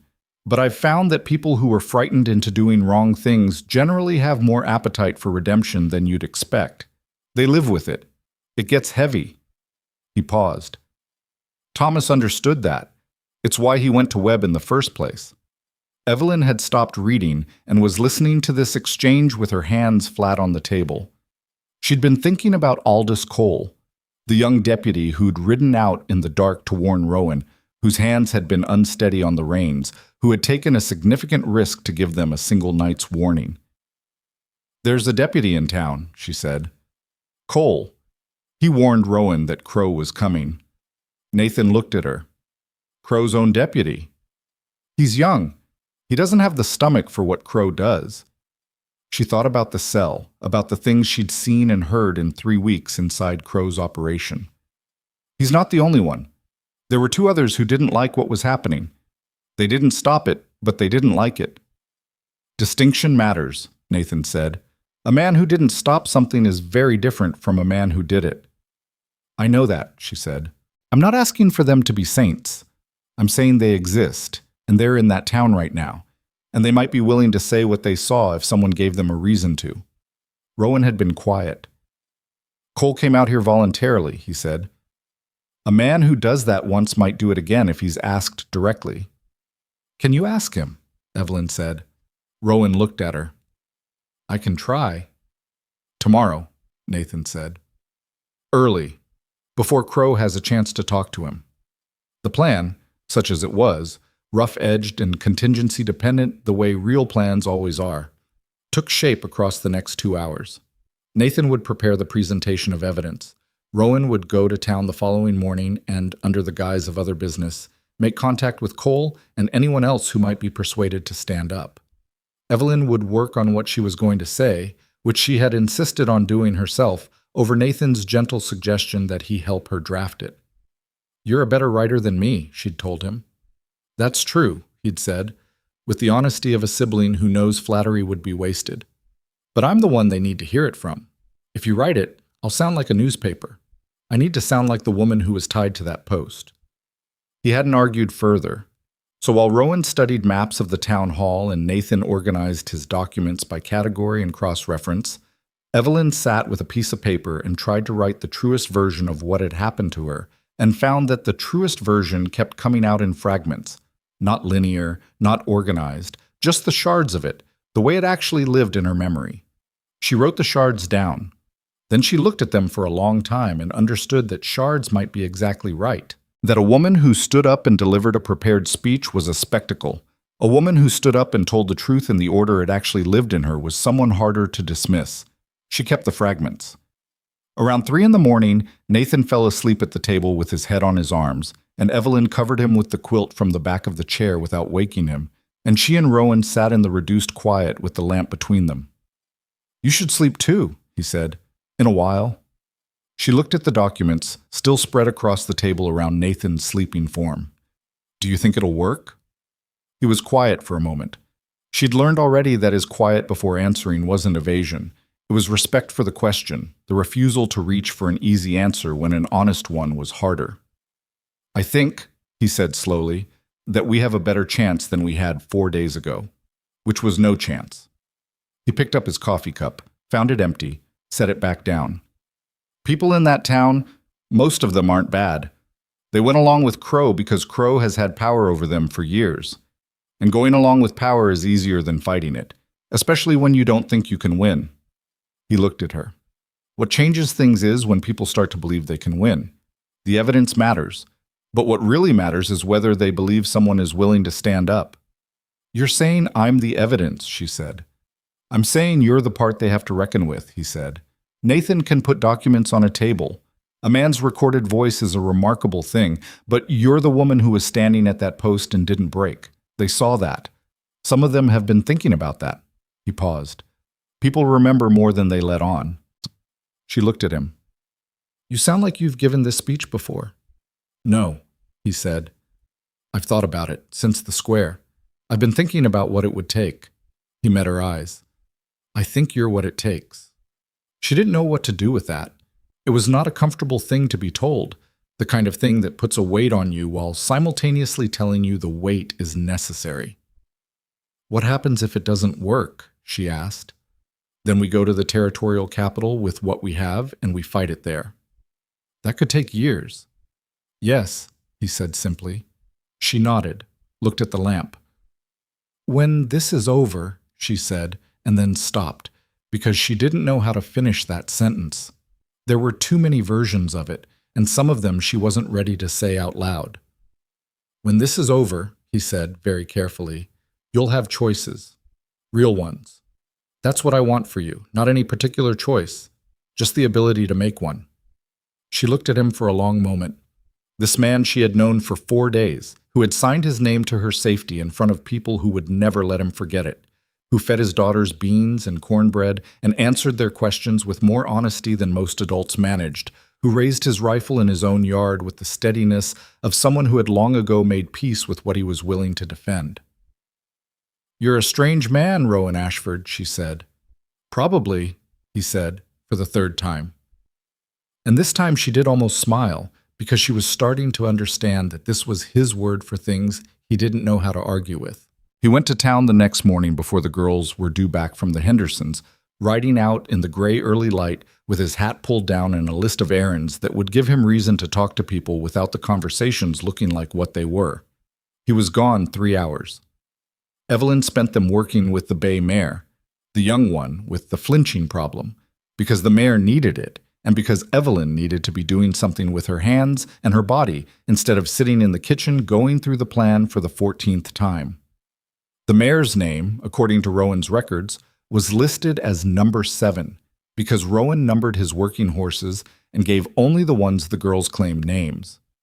This seemed wrong to Evelyn on multiple levels, and she found herself talking to the mare while she worked, which is a thing people do with horses without fully deciding to. "You need a name," she told the horse. "Number 7 is not a name, it's an insult." The mare regarded her with one large, skeptical eye. "I'll think about it," Evelyn said. When Rowan came back, he came back differently than he'd left. She could see it before he said a word. Something had shifted in the set of his shoulders, something that was not quite relief, but was adjacent to it. The posture of a man who had gone somewhere uncertain and found better ground than he'd expected. He unsaddled his horse and came to the fence where she was working with the mare and stood there a moment. "Cole will do it," he said. She went still. "Testify?" "He'll stand up at the meeting and say what he saw. He was with Crow the night Thomas died. He didn't go inside, he waited with the horses, but he saw Crow come out." He paused. He said Crow's coat had blood on it. The mare moved against Evelyn's hand. She steadied her automatically. "He's been carrying that for how long?" she said. "Over a year. Why didn't he say anything?" "Because Crow would have killed him," Rowan said plainly. "He's 22. He took the deputy job because it was work and he needed work. He didn't know what kind of work it was going to turn into." He looked at her. "He's scared. He might lose his nerve before the meeting." "What did you tell him?" "That he wasn't going to be standing alone." Rowan's voice was even. That was what he needed to hear, that it wasn't just going to be him out there. She exhaled. One deputy, one frightened young man who'd been living with the wrong choice for a year and might finally be ready to make a right one. It wasn't much, and it was everything. "Anyone else?" she asked.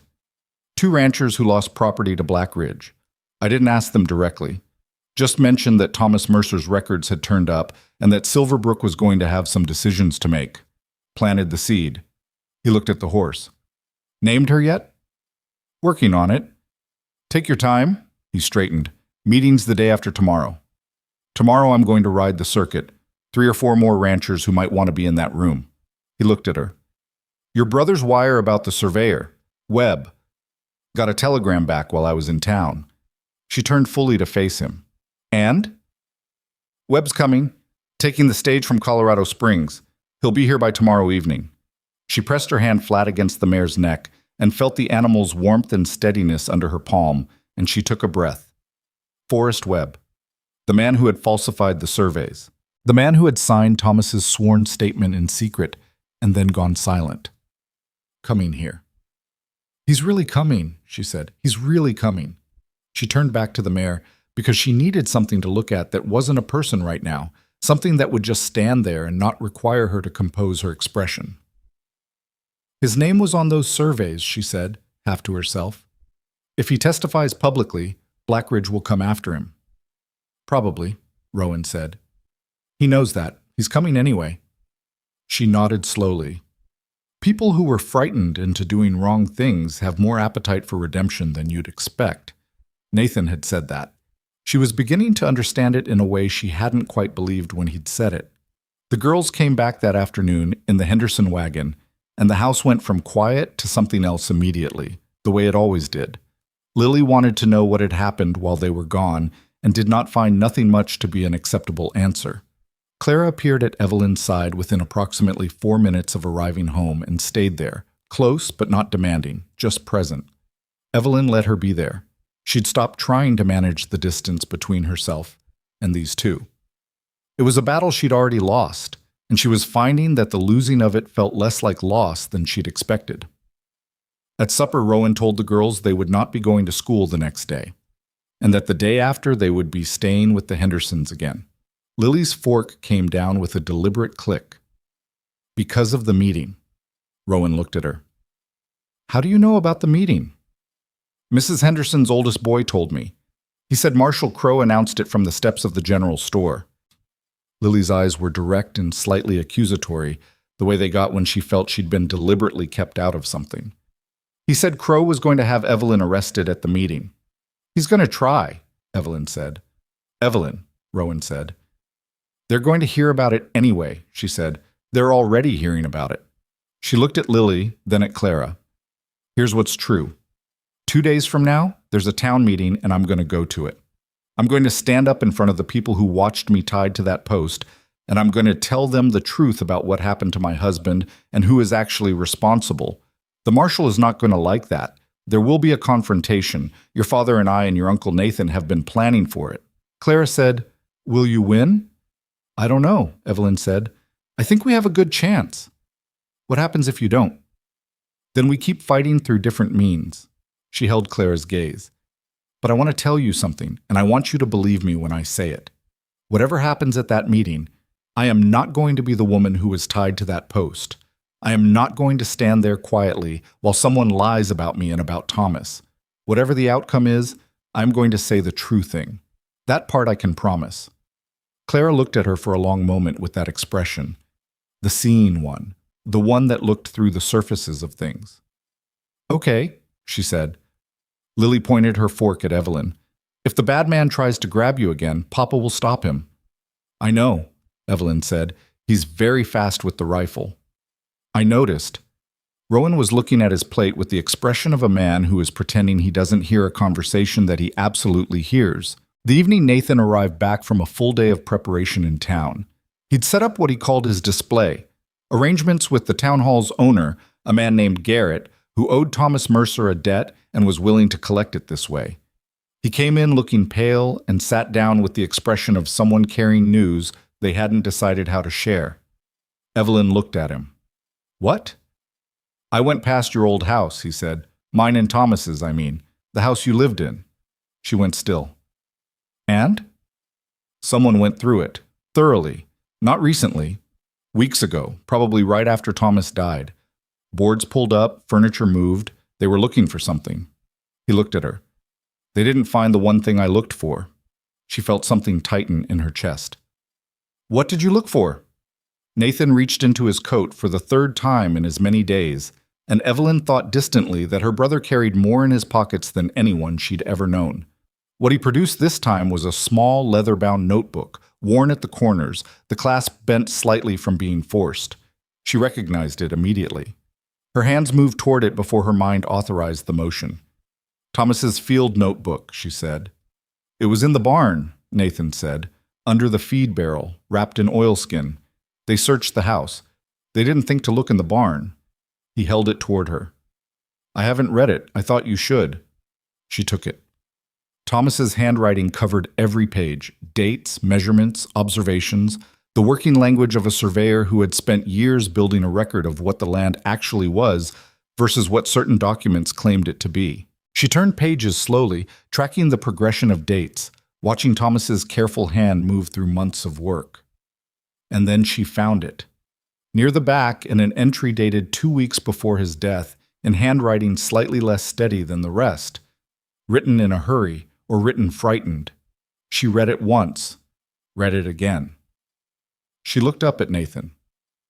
"He names 2 more people," she said, "officials, beyond Crow and Blackridge." She looked at the names on the page. The county judge and the territorial land commissioner. The kitchen was very quiet. "If those names are in here," Rowan said slowly, "then this isn't just a local problem." "No," Nathan said. "It goes up." "How far up?" "Far enough that if we go to the territorial capital expecting justice, we might be walking into more of the same," Evelyn finished. She closed the notebook and held it flat in both hands. Thomas had known this. He'd known how far it reached. He'd written these names down anyway, in his barn, under the feed barrel, in the last 2 weeks of his life, because he understood that someone was going to need to find them. He had known he was not going to be the one who used them. She sat with that for a moment, the weight of what her husband had done with the time he had left, the quiet bravery of a careful, methodical man who had known the walls were closing and had spent his last weeks making sure the truth would survive him. "The town meeting," she said. "Yes," Nathan said. "We use everything, all of it, not just Crow and Blackridge, all of the names he found." "That's a much bigger target," Nathan said carefully. "Those men have much longer arms than a county marshal." "I know." She looked at her brother. "But if we stop at Crow and Blackridge, the system that made them possible just produces more. New names in the same positions." She set Thomas's notebook on the table. Thomas knew that. He wrote down all the names. Nathan looked at the notebook for a long time, then at Evelyn, then at Rowan. "There's something else," he said. She waited. "The Rocky Mountain Courier has been informed," he said. "I wired my editor before I left Denver. I told him what I was doing and why. If the meeting goes the way we're planning, he'll print the full story. Names, evidence, everything." He paused. "If the story runs in Denver, it goes to other papers. Once it's printed in enough places, not even the territorial commissioner can make it go away." "How long would that take?" Rowan asked. 2 days from when I wire him after the meeting, maybe 3. "A lot can happen in 3 days," Rowan said. "Yes," Nathan said. "That's why the meeting is what it is. We need the town on our side before the commission can act. Local pressure holding while the story spreads." He looked at Evelyn. "It's a lot to ask." "You keep telling me things are a lot to ask," she said.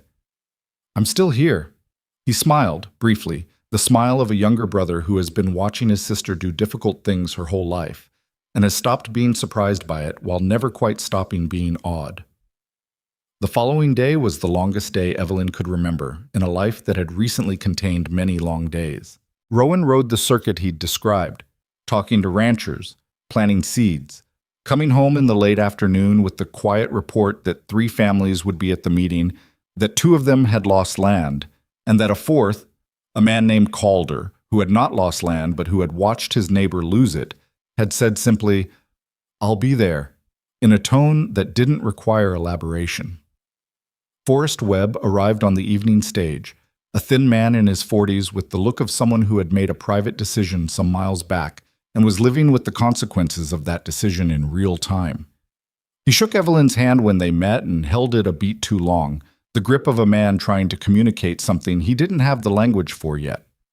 "I knew Thomas," he said, "not well. But he was decent to me when he had no particular reason to be." He looked at the table where the documents were laid out. "I should have said something a long time ago." "You're saying it now," Evelyn said. "I almost didn't come." He said it plainly, not looking for absolution, just stating a fact. "My wife had to talk me into it." "Your wife sounds like a good woman." "The best I know," he said. Nathan walked Webb through the evidence that evening, and Webb filled in gaps, confirmed details, added context that no document alone could provide. The specific day Crow had come to his office, the exact words used, the nature of the threat that had made him comply. He told it clearly and without embellishment, the account of a man who had rehearsed it in his own mind too many times. And then the morning of the meeting came. It came the way the worst days always come. Ordinary first, the sky the same sky, the cold the same cold, the horses needing feeding, and the fire needing starting, and the day insisting on beginning the way days always begin, without acknowledgement of what it contains. Evelyn dressed carefully, not in anything fine. She didn't have anything fine, and fine would have been wrong anyway. She wore the best of what she had, which was clean and fitted and would not make her look like she was performing. She combed her hair and looked at herself in the small mirror over the washstand and looked at the yellowing bruise around her eye, which was still visible, and decided to leave it. Let them see it. Rowan knocked on her door. Webb and Nathan are ready. Horses are saddled. She looked at herself one more moment. In her pocket was Thomas's field notebook. She had not been able to leave it behind. Whatever else happened today, she was carrying him in. I'm ready, she said, and opened the door. The ride to town was quiet. Nathan rode on her left, Webb on Rowan's right, and the four of them moved through the October morning with the particular silence of people who have said everything that can be said and are now on the other side of words. When the rooftops of Silverbrook came into view, Evelyn straightened in her saddle. She thought about the post, the rope, the sound of the crowd, the cold, and the humiliation, and the way Crow had grabbed her hair in front of everyone and tilted her face up so they could all get a good long look at what he'd decided she was.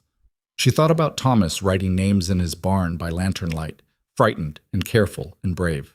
She thought about two little girls in the snow and a red blanket, and how a single act done without thinking can travel farther than you'll ever know.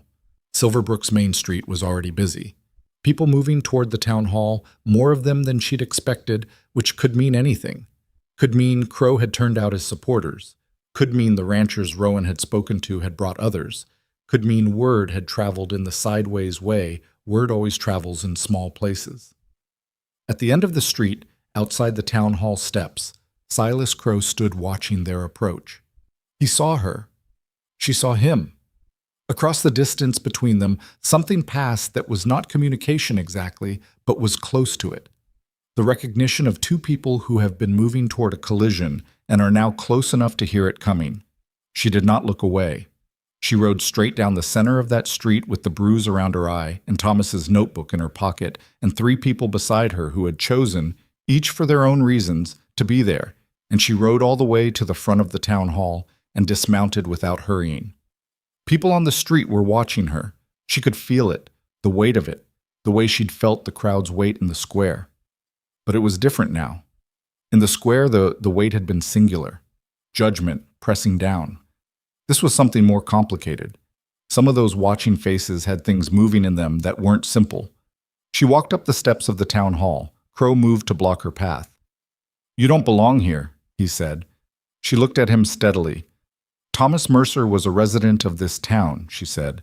"His wife is here to speak on his behalf. I belong here as much as anyone." She walked around him and went inside. The town hall of Silverbrook held perhaps 200 people when full, and it was full now in a way that made the walls feel closer than they were. Every bench was taken. People stood along the back wall and along both sides, pressed together in the particular closeness of a crowd that has come to see something decided. The smell of the place was wood smoke and damp wool and the collective breath of people who had been talking quietly and had gone quieter still when Evelyn walked through the door. She felt them looking. She let them look. Rowan moved to her left, Nathan to her right, carrying the flat case that held the documents and, wrapped carefully in its cloth, the wax cylinder of Thomas's recorded voice. Webb positioned himself near the front, where Nathan had arranged for him to sit. Close enough to be called forward quickly, far enough that Crow wouldn't immediately identify him as part of what was coming. Aldous Cole was already inside. She spotted him along the side wall, in his deputy's coat, not standing with the other two deputies who flanked the front of the room near Crow's position, standing slightly apart. His hands were at his sides, and he was looking at the middle distance with the studied blankness of a young man working very hard to look like he wasn't doing anything in particular. He caught her eye briefly, looked away. She didn't know if he would hold. She had spent the past 2 days trying not to build her plan around a 22-year-old frightened man, and had failed at that completely, because he was the only person who could place Crow at Thomas's house that night. And without that specific piece, everything else was evidence of a conspiracy, but not evidence of murder. Crow came in behind them and moved to the front of the room with the ease of a man in his own territory. He said something to his 2 deputies that Evelyn couldn't hear, and one of them moved toward the door. Positioning himself there, she noticed, blocking the most direct exit. She noted it and kept moving toward the front bench that Nathan had reserved for them through Garrett, the hall's owner, who was watching from near the door to his office, with the expression of a man who has made a choice he's not entirely at peace with, but is committed to. Crow let the room settle. He was good at letting rooms settle. He understood the power of silence, the way a crowd held in anticipation becomes more pliable, more willing to receive whatever breaks the quiet. She had watched him do it in the square, and she watched him do it now, and she understood that she was going to have to break the pattern of it, because if she let him set the rhythm, she would be performing in his arrangement.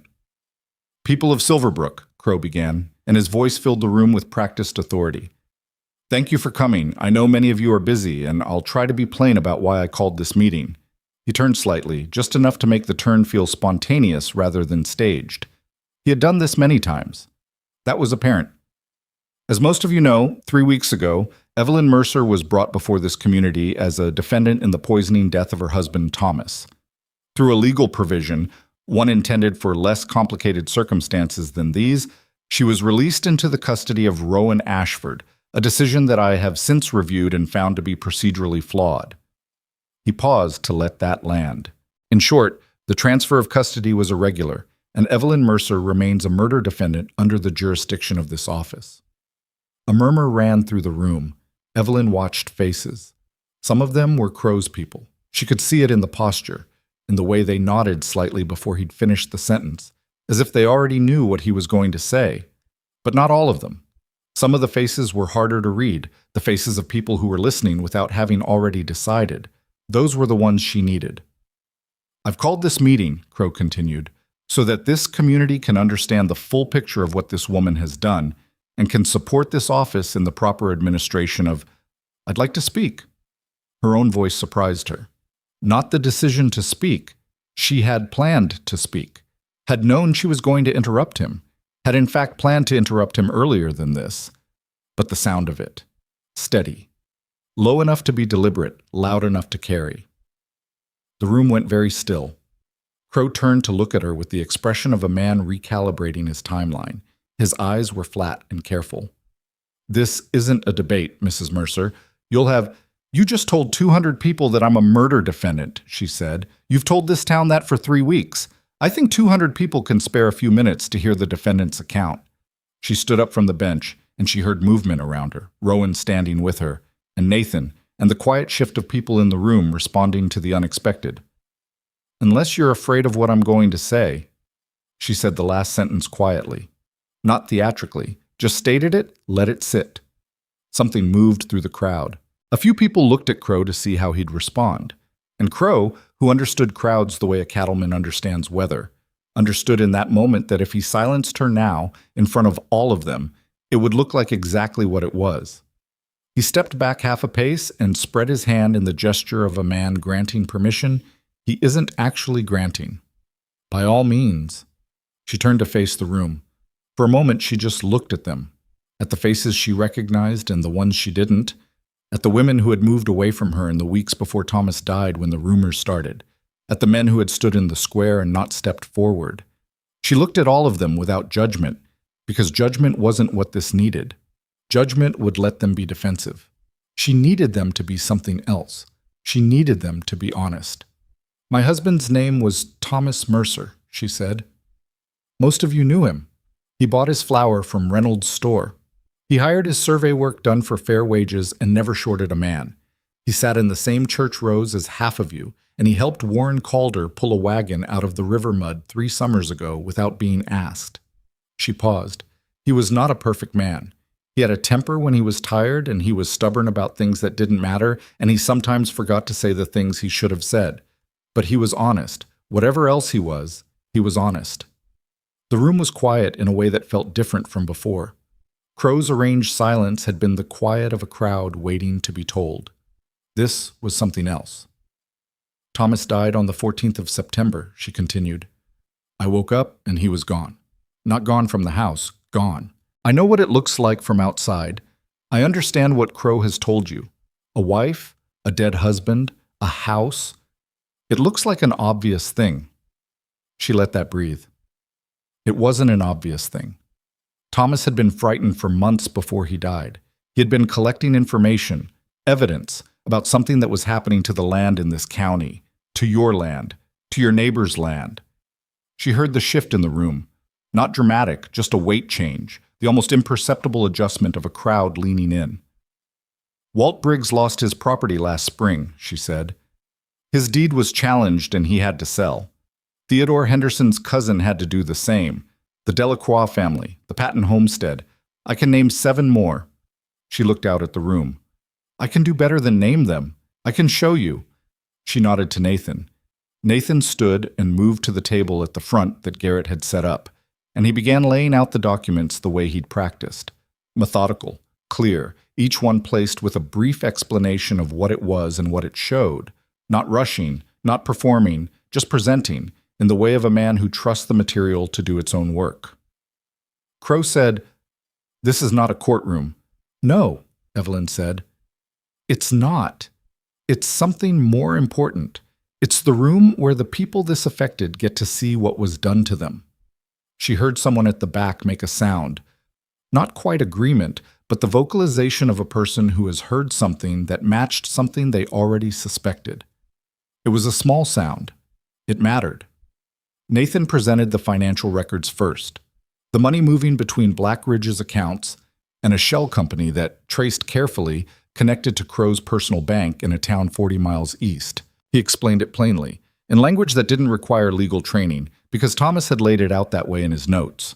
Thomas, who understood that the truth had to be comprehensible to be useful. He presented the map, the surveyed land against the officially recorded land, the discrepancies that had been used to challenge deeds and force sales. He explained what the discrepancies meant and how they'd been manufactured. Then he called Forrest Webb.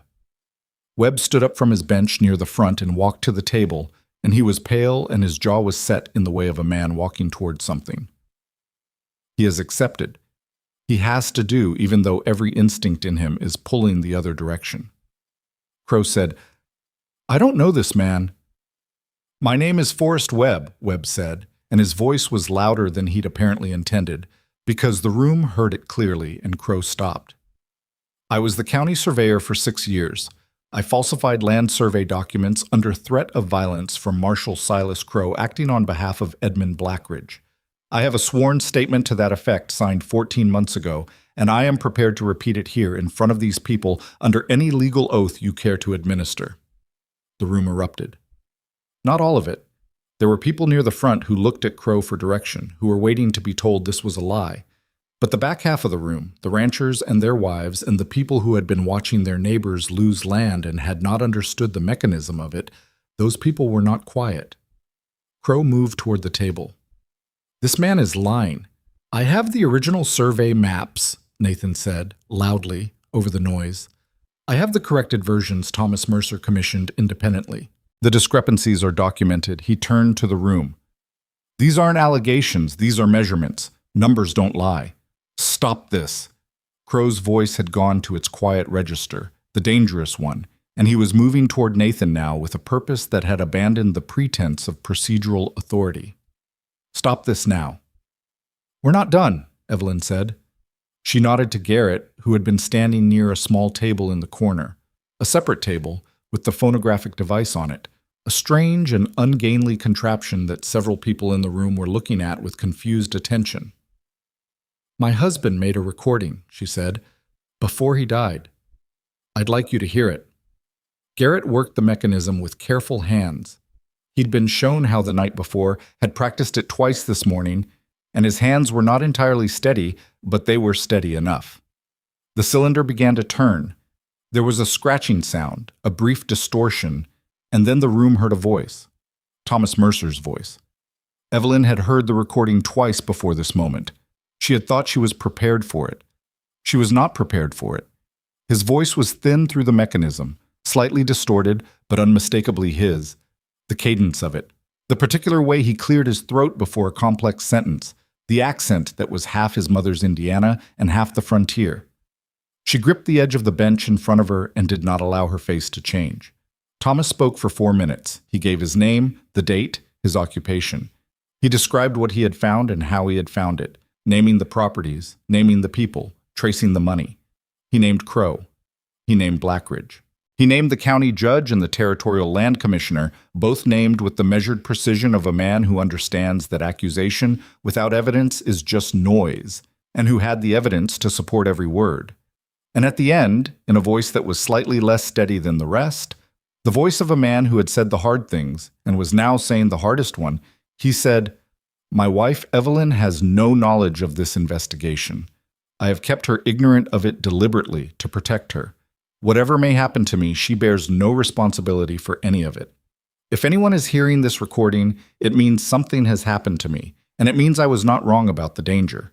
But I want whoever is listening to know, Evelyn is innocent. She has always been innocent, and she deserves to live her life without the shadow of what I was trying to do following her." The recording ended. The cylinder continued to turn in silence. Evelyn became aware that the room was very quiet. The particular quality of the silence was something she had not experienced before. It was not the silence of a crowd subdued or managed. It was the silence of 200 people processing something that had just changed the shape of what they understood. Crow moved. He came toward the phonographic device with the speed of a man who has been very still for too long and is finally doing what he has wanted to do since the moment the machine began to play. He moved past 2 rows of benches, one hand extended toward the device, and he had almost reached it. Aldous Cole stepped into his path. Crow stopped. Cole was a head shorter than Crow and 20 years younger and visibly frightened in a way that made his steadiness more remarkable, not less. It is easy to be brave when you are not afraid, and Cole was clearly afraid, and he was standing there anyway. "Deputy," Crow said quietly, the single-word warning of a man who has used that tone successfully for years. "I was there," Cole said. His voice cracked slightly on the first word and steadied on the rest. "The night Thomas Mercer died. You told me to hold the horses on the street. I held them. And when you came out of his house," he stopped, swallowed. "When you came out, your coat had blood on it. You told me a dog had gotten into his cellar. I believed you." He looked at Crow with the expression of a young man who has finally put down something he has been carrying for a long time, and who is simultaneously relieved and devastated by the lightness of it. "I don't believe you anymore." The room broke open. Not into violence. Rowan was already moving toward Crow, and 2 ranchers from the back who had gotten to their feet during the recording were moving with him, men with the deliberate stride of people who have waited long enough. Crow's 2 deputies near the door did not move to help their marshal. One of them, the older one, a man named Hicks, who had been with Crow for 6 years, looked at the floor. Crow turned from Cole to Evelyn, and for a moment they looked at each other across the chaos of the room, across the noise and the movement, and the 200 people who were no longer his to manage. And what she saw in his face finally was not calculation. It was the look of a man whose architecture has collapsed, and who is standing in the rubble of it, trying to remember what he built it on. Rowan reached him, put a hand on Crow's arm, not rough, but absolute, the grip of a man who is not going to be moved. "It's done," Rowan said. Crow looked at the hand on his arm, looked at the room around him, looked at Webb, who was still standing at the table with the sworn statement in his hands, looked at Nathan, who was watching everything with the calm attention of a man who is writing the account in his head as it happens. Crow did not reach for his weapon. She had expected that he might, had been watching for it, and she thought afterward that this was the most human thing about him, that when the moment came, he didn't reach for the gun. He just stood there and let Rowan's hand hold his arm, because the fight had gone somewhere, not out of him necessarily, just somewhere else for now. The town of Silverbrook arrested its own marshal. It was not a clean or cinematic thing. There was confusion, and there were people shouting, and Hicks, the deputy, eventually assisted in the restraint with the manner of a man doing the minimum necessary to be on the correct side of history. Crow was walked out of the town hall through the same doors he had walked through dozens of times before as the man in authority, and the town watched him go with the collective expression of people confronting the gap between the story they'd been told and the one that had always been true. Edmund Blackridge was arrested 3 days later. Federal marshals came down from the territorial capital, prompted by a combination of Nathan's wired report to his editor, which had run in the Rocky Mountain Courier 2 days after the meeting, with copies sent to 6 other papers before Blackridge could attempt any suppression, and a letter from a territorial judge who had not been in Blackridge's pocket and who had been looking for solid ground to stand on for 18 months. Blackridge's lawyers made noise. Blackridge's lawyers were very expensive and very loud, and in the end entirely ineffective, because Thomas Mercer had documented everything, and the recording existed, and Forrest Webb testified, and Aldous Cole testified, and 3 of the ranchers whose land had been stolen testified, and the sheer accumulated weight of what Thomas had built, piece by careful piece, in the last months of his life, was not something that expensive lawyers could dismantle. The county judge resigned 2 weeks after the meeting, citing health. The territorial land commissioner was removed from his position pending investigation, an investigation that would eventually result in criminal charges, though that process took the better part of a year and involved more complexity than anyone who hadn't lived through it would easily believe. Stolen properties were reviewed. Some were returned outright. Others required legal proceedings that dragged into the following year, and not everyone recovered everything they'd lost, because that is the nature of damage.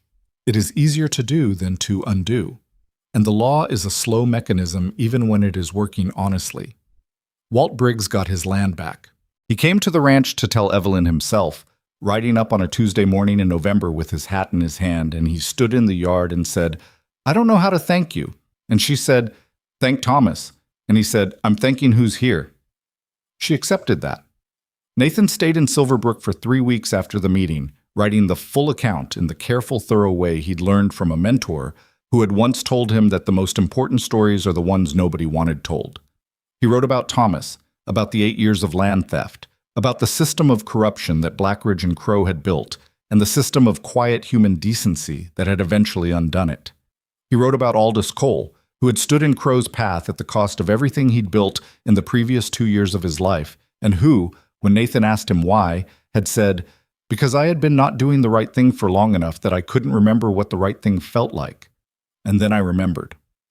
Nathan wrote that down exactly as Cole said it. He had a feeling it was the truest sentence in the piece. The article ran in 11 papers across 3 territories. Nathan was offered a position in Chicago based partly on the strength of it, an offer he turned down on the grounds that Chicago didn't need him, but the frontier did. A statement his editor received with skepticism and his sister received with the particular pride of someone who knows a person well enough to understand when they're being exactly who they are. The ranch, in the meantime, was becoming something. Not overnight. Nothing real happens overnight. But Evelyn had been in the books for weeks by then, and the books revealed what she'd suspected when she first read them. That the operation was sound, that Rowan was good at the work itself, and that the financial precariousness of the past 2 years had been about the absence of a second person paying attention to the numbers as much as it had been about anything else. She paid attention to the numbers. She also paid attention to the horses, to the bay mare she'd named Mercy, which Rowan had accepted without comment, and to the 3 young horses coming up in the spring that had potential she could see clearly after 2 weeks of working with them daily. She was not trying to build a life. She was trying to survive a series of days, and the days kept becoming each other. And somewhere in that process, without a ceremony or a declaration, she found that she had built one anyway. The moment she understood this fully was not a dramatic moment. It was a Tuesday morning in late November, the first serious snow of the season coming down outside, and she was sitting at the kitchen table with the account ledger and a cup of coffee that had gone cold without her noticing. And Clara came downstairs early, ahead of her sister, which almost never happened, and climbed into the chair next to Evelyn without saying anything and leaned her head against Evelyn's arm. Evelyn set down her pen. She put her arm around Clara and felt the weight of the child against her side. The specific, solid warmth of a 6-year-old who has decided you are a safe place. And she looked at the snow coming down outside the window, and she thought about Thomas, and about the blizzard, and about 2 girls in the dark, and a red blanket she'd given away without thinking. She thought about the things you do without knowing they matter, the choices you make in the dark when nobody is watching and there is no reward for making them, and you do them anyway because you are the person you are, and being that person is the only thing you know how to do. Thomas had documented corruption in a ledger nobody was supposed to find. Cole had held horses in the dark and carried guilt for a year and then stood in somebody's path when it counted. Rowan had walked through a crowd that was watching him with contempt and put his name on a piece of paper for a woman he didn't know. And she had given a red blanket to 2 children in a blizzard because they were cold and she was there, and it was the only thing to do. None of them had known what those things would become. You never know going forward. You only know looking back. Rowan came down 20 minutes later, found them like that, and went to the stove without saying anything. She heard him add wood to the fire, heard the kettle moved. Lily came down 8 minutes after him, immediately and loudly objected to the snow on the grounds that it meant different boots, and different boots meant more work in the morning, and the kitchen came back to itself. The noise and the motion of a household that has learned its own rhythms. He proposed in December, which was not the right word for what he did, because proposal implies a prepared speech, and Rowan Ashford was constitutionally incapable of prepared speeches. What he did was come in from the barn one evening after the girls were in bed, sit down at the table where she was working, and say without preamble, "I want you to know I'm not asking because of what you've done for this place, or because the girls love you, or because it's practical. I'm asking because—" He stopped, rubbed the side of his face. "I'm asking because when you're not here I notice it, and I'd rather not notice it for the rest of my life." She looked at him. "That's the least romantic thing anyone has ever said to me." "Probably," he said. She looked back at the ledger, then at him. "Yes," she said. He nodded once, like she'd confirmed something he'd been working out the math on. Then he went back to the barn to finish what he'd been doing, which was so entirely himself that she sat there alone in the kitchen for a moment and felt something she recognized, after a brief delay, as happiness, which was a feeling she had not expected to have access to for a long time, and had decided she was fine without. She had been wrong about that. She was occasionally wrong about things. She was working on accepting this. They married in February, on a cold, bright day that was nothing like the blizzard 2 years before it, in a small ceremony at the ranch with Nathan and Garrett and the Calder family and Webb, who had decided to stay in the area and was working as an independent surveyor with a reputation for accuracy that was, he said, the most exhausting thing he'd ever tried to build.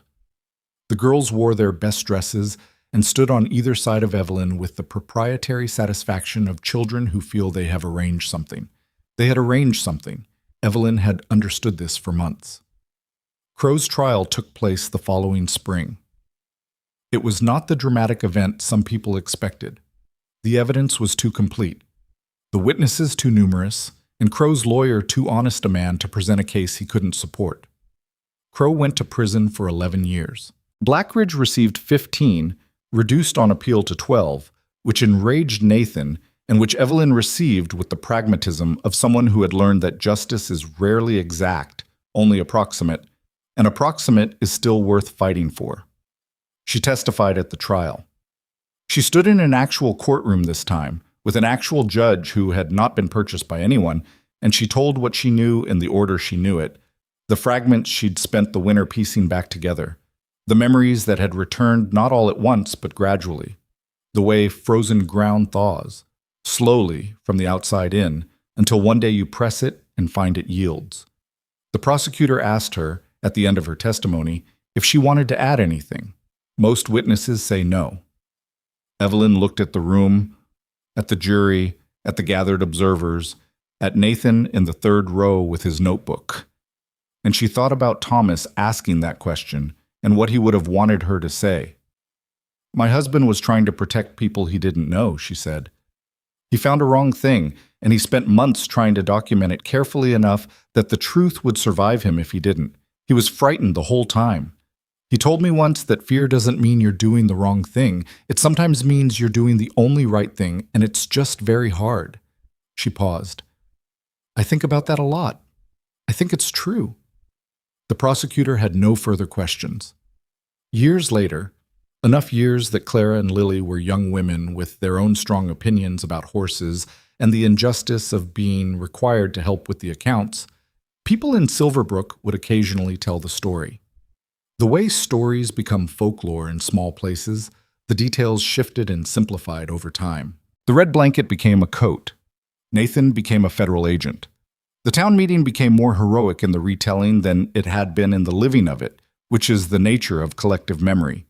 It keeps the shape and loses the fear. But the shape it kept was true. A woman had been condemned and had not broken. A man had trusted his daughters instead of the crowd.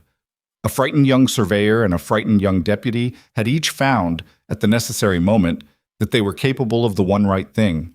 What the story lost in the retelling was the messiness of it, the sleepless nights, the arguments that didn't resolve cleanly, the evidence that was strong but not airtight, the moments where any of them could have turned back and chosen the easier road. It lost the way Evelyn's hands had shaken at that post and how she'd hidden it. It lost the particular sound of Rowan's rifle coming up in his own yard. Not heroic, just necessary and steady. It lost Cole's cracking voice saying, "I don't believe you anymore," to a man who had owned him for 2 years. Those were the parts that were real, the parts that were human, the parts where people who were not brave by nature had to decide in the specific gravity of a specific moment whether to be brave anyway. Evelyn thought about this sometimes, sitting on the porch in the evenings when the work was done and the house was loud behind her with the particular noise of a family that had found its size and settled into it. She thought about what she would have said to herself, the woman tied to that post with her hands shaking and the crowd's weight pressing down. She thought she would have said, "The things you do in the dark matter. The red blanket matters. The night you stay when you could leave matters. You don't get to see going forward how far those things travel, or who they reach, or what they become. You just have to do them because they're true, and trust that truth, like water, finds its way." The snow had come and gone and come again, and the ranch was still standing, and the horses were good, and the girls were more than she'd known to hope for, and Rowan came out onto the porch and handed her coffee that was actually warm and stood beside her looking out at the land that was theirs, really theirs, clean in the registry, surveyed by a man who no longer falsified anything. And they didn't say much because they had stopped needing to fill silence with words, which is a thing that happens between people who have been through enough together that silence itself becomes a kind of conversation. The stars came out above Silverbrook, the same stars that had been there through all of it, indifferent and constant, and below them the town was quieter than it used to be, and the land was more honestly held.